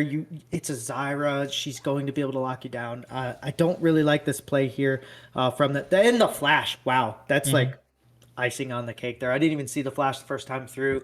Angel and Raised have been playing an absolute clinic in the bot lane up to this point. I don't think that we're going to keep seeing that, but as we get into game 3, we are starting to see a couple chinks in the armor here for the side of Min2B and their bot lane, where it's not as clean. They've loosened up a lot. Yes, they have. It's almost like they're playing from a lead before they have the lead. I think they've established a lead bot lane specifically. Your 2 items on Lucian, like that's a comfortable lead into an on-hit Varus that's 0-2. Like, you've got a lead. You've earned that kind of play. Now, maybe not flashing under tower, but whatever. Yeah. I respect the confidence. And yeah, I do agree. Naysayer having the Lost Chapter is an unfortunate event that we do have to witness here in this day and age. But Shiny Sneasel there on those stacks. That's a big Syndra scaling counter that you can deal with. Right? 120 is the end of it. Okay. So that's just your big number you got to get to. 120 is just the AP increase too. 100 is that execute. Yeah. I'm interested here. Shiny knows that something is up because Naysayer is kind of holding this turret here, but Dude, but we not saw enough. what's up and we still walked on through though. Goes golden, but that ult is still dodged away, but you can't dodge the rest of it, man. There's too much coming. Yeah, and there's also a difference when you have that Seeker's Arm Guard. You're down to your last life, right? Like you play the game like that. Oh, flash forward. Oh, under the tower. Just- Dilly didn't respect them at all. Still alive though. Pop the Chains of Corruption, but no follow up. The Pantheon Shield just eats all the damage.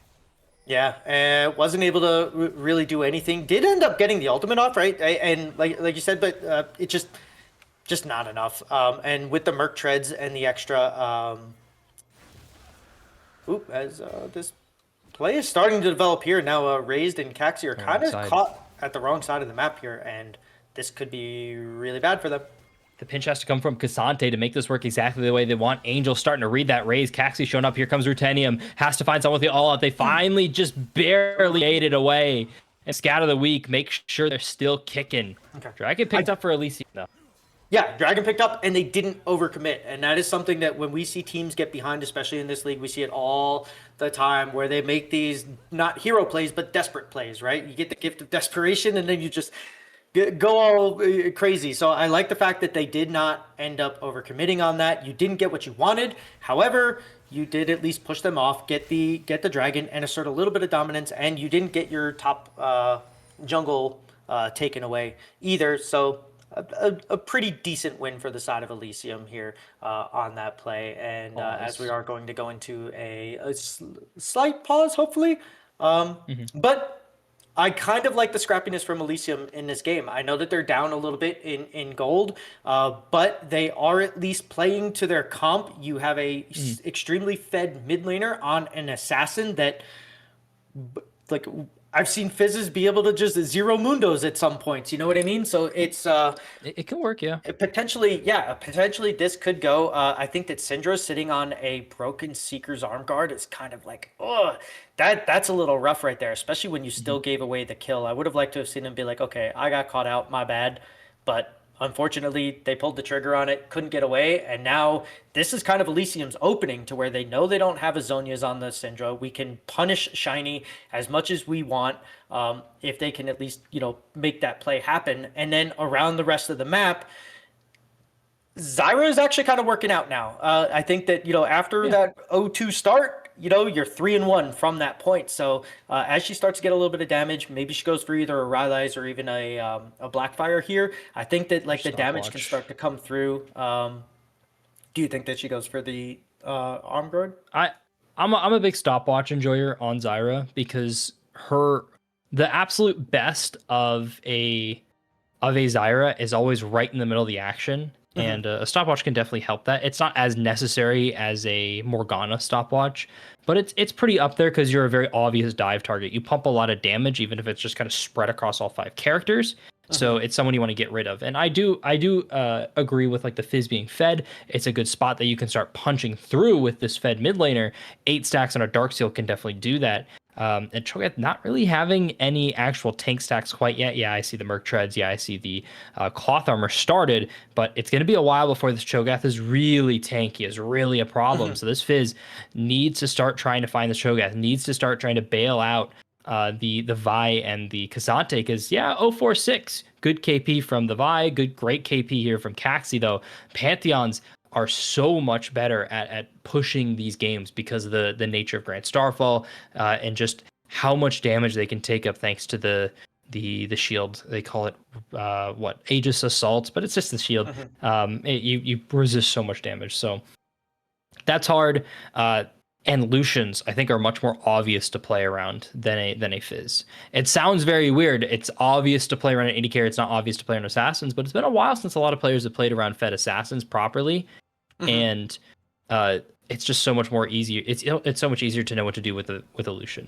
You just be an objective, team fight, protect the guy. But like a Fizz, got to be diving with him. Okay, that means we're going to be abandoning Dilly and Arrow in these backlines, and they're not a lot of damage. They're not very useful in the grand scheme of things like that, but you want them there. Yeah, no, they are, and I think at some point, like right, like the Pantheon will fall off as far as damage goes, right? And we see this all the Not time. anymore. It's not as bad as it used to be, but it's still, I think, like a late game Vi is probably a little bit better than a late game Pantheon as far as like team fights go and everything. I don't know, I could be wrong, but it's at some point I think you're gonna have to kind of make the decision as Guster to just transition from like a good amount of damage and wanting to team fight into just setting up for the Fizz or just helping set up for like the Varus and everything else. So I do think that at some point like we're going to start to see a little bit more tankiness flow through from the Vi, and I think that that's when they're really going to go as now. A little scrap here for, I don't know, Dragons up in 3. Yeah, Caxie's been caught out a little extra farther than they should be. Cease and desist is held on for a long time. There's Vault Breaker. There's Caxie getting locked down. Finally picked up here by Arrow. A big pick here. It's kind of in garbage time right now, but they were able to just cut through the rest of the lineup. And I mean, I don't really know what they're doing on that invade. You saw the Fizz also win a fight topside at the same time. So you're just trying to make 2 plays at the same time. That's always a mistake when you're trying to double dip, as I always like to call it. Everyone hates double dipping on the sauces, so you should be hating double dipping on the map. This is the first Baron here for Elysium Monks in the series, and Mint2B kind of in a little bit more of an uncomfortable position. Usually they've been getting away with those kind of invades into blue side. They've been able to just run through anyone and everyone because they just give up, but Unks are not quite out yet. No, they're not, and I think that Ruthenium sitting here holding this turret for as long as he can, and then getting the Baron Empowered minions. If he can just keep this up here, he might actually be able to save this turret. But never mind, the Culling's do a gonna lot of come damage. out. Yeah, Not Angel enough. can't really walk up, but did he buy enough time for Guster Posey to get in here and turn this fight around? Hopefully they don't go for this. They did get spotted on a ward, and Angel has backed off. So.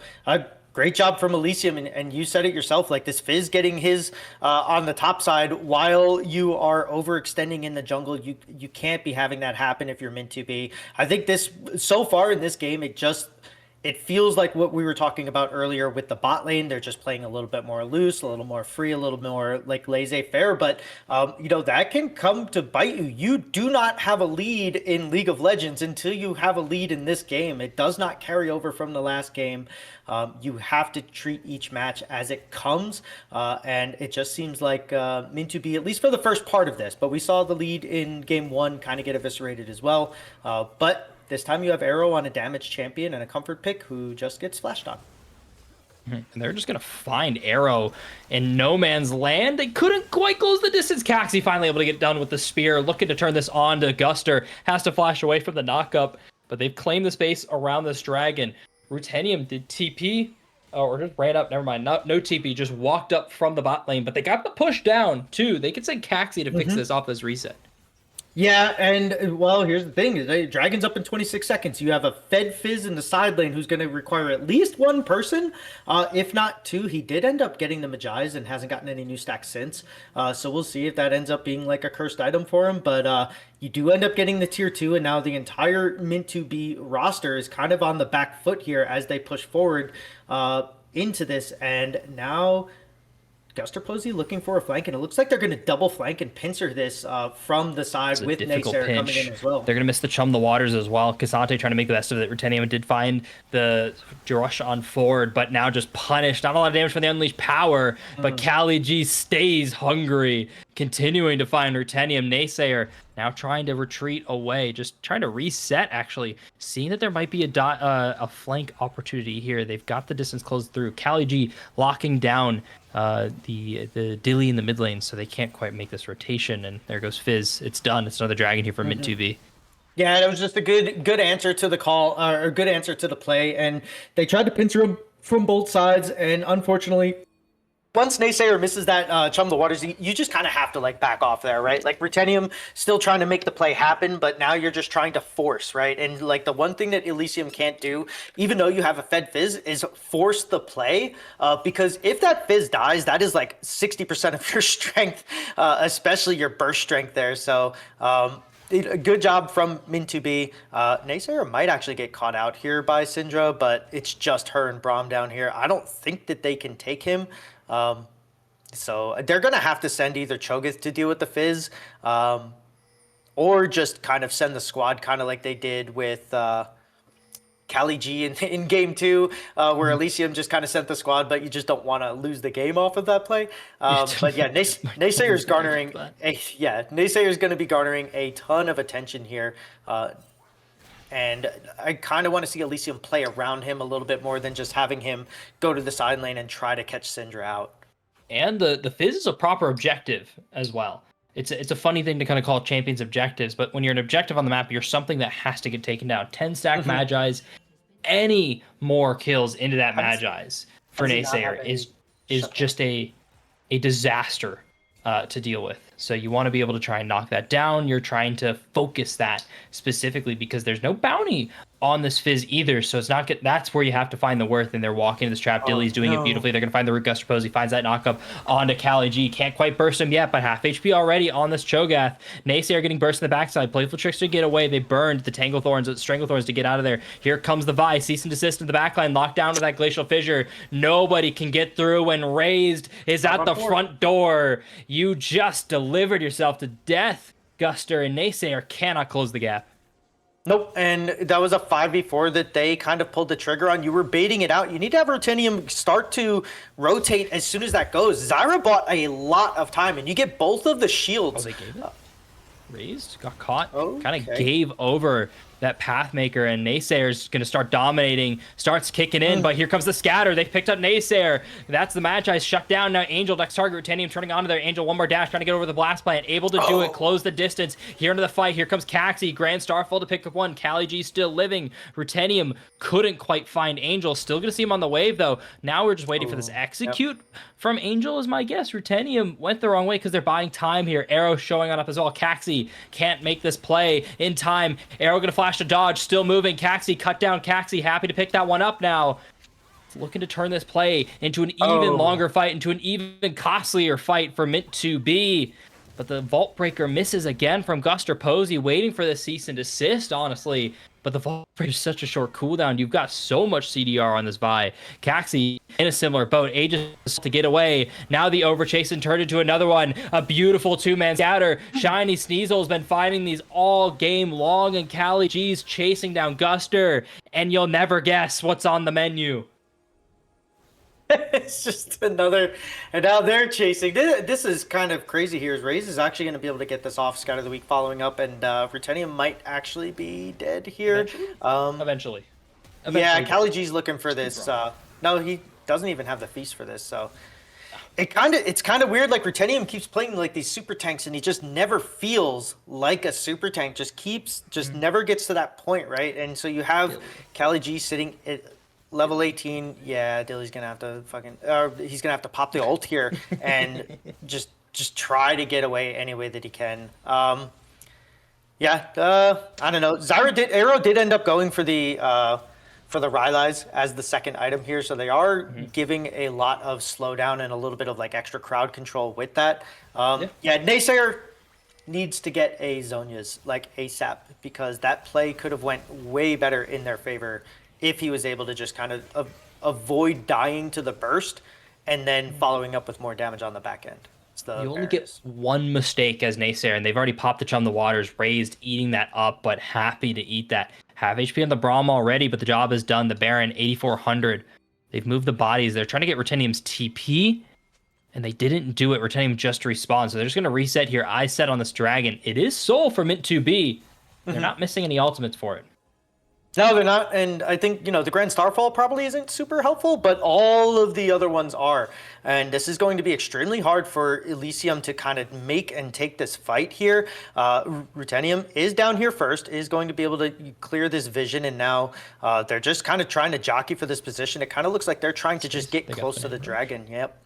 Arrow knocked up already by Cali G. We've seen this before. We see it again. Arrow caught out. They don't need the banana brush priority when they're just winning fights like this. Angel with the assistance of all of mankind picking up this kill. Mint2B can't get anything right on this game. Raze with the rest of the squad pushing on forward. Grand Starfall going to go a little wide. Raze happy to get that kill. Rutenium in the backline did go all out. Able to get the shutdown onto Cali G. Looking to do Cassante things. He's got armor. He's got damage. Got the Pathmaker not quite able to get the true damage onto Raze. And the CC too much. Caxi finally adding up this extra damage onto the Cassante. And look at Angel in the mid lane.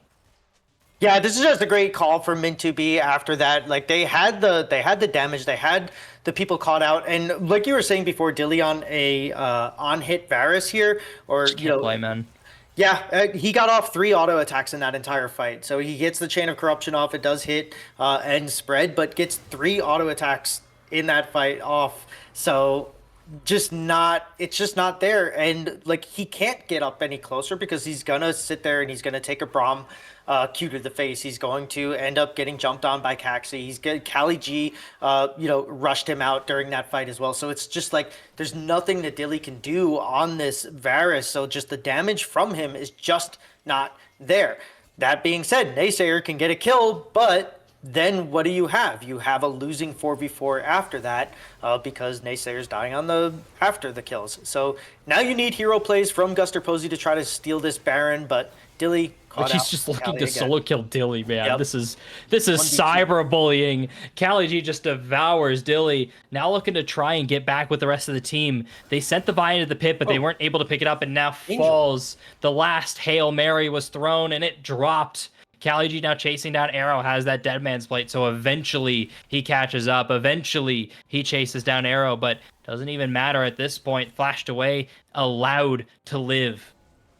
Yeah, and I don't know if Naysayer is going to be able to be Caxi enough wants to to change that. stop this. It does look like he just kind of changed his tune here and is going to shove out this bot wave to make sure that they can't just end here. But They got it. yeah, I think They even got it with here. Cali taking this here is just Cali's got Devour, so this is a near guaranteed fight win for them if they just find a knock-up on anybody. First tower is going to fall pretty quickly. Dilly showing up. This is the miracle team fight that Elysium Monks need to win at this moment. Knock-up there. Trying to find that burst onto Dilly. The one-shot combo flashed away, so Cali stuck out there. Chum the Waters, not doing as much damage as they want. Rutenium happy to eat this, calling up half HP already. Going to go all in a second. Found Cali G. Pathmaker cutting through, but not without Cali G cutting them down. Guster in the backline, cut down instantly by the Syndra. And they're continuing this power through. Naysayer caught out. Angel on a killing spree to finish it up. You go golden for a couple seconds, but just to guarantee a triple kill for Angel on the way down. It's a 1 for 5 on the ace. It's a 3-0 for Mint2B. Yeah, and this series, it just felt like from halfway through game 1, just kind of took the wind out of the sails of Elysium.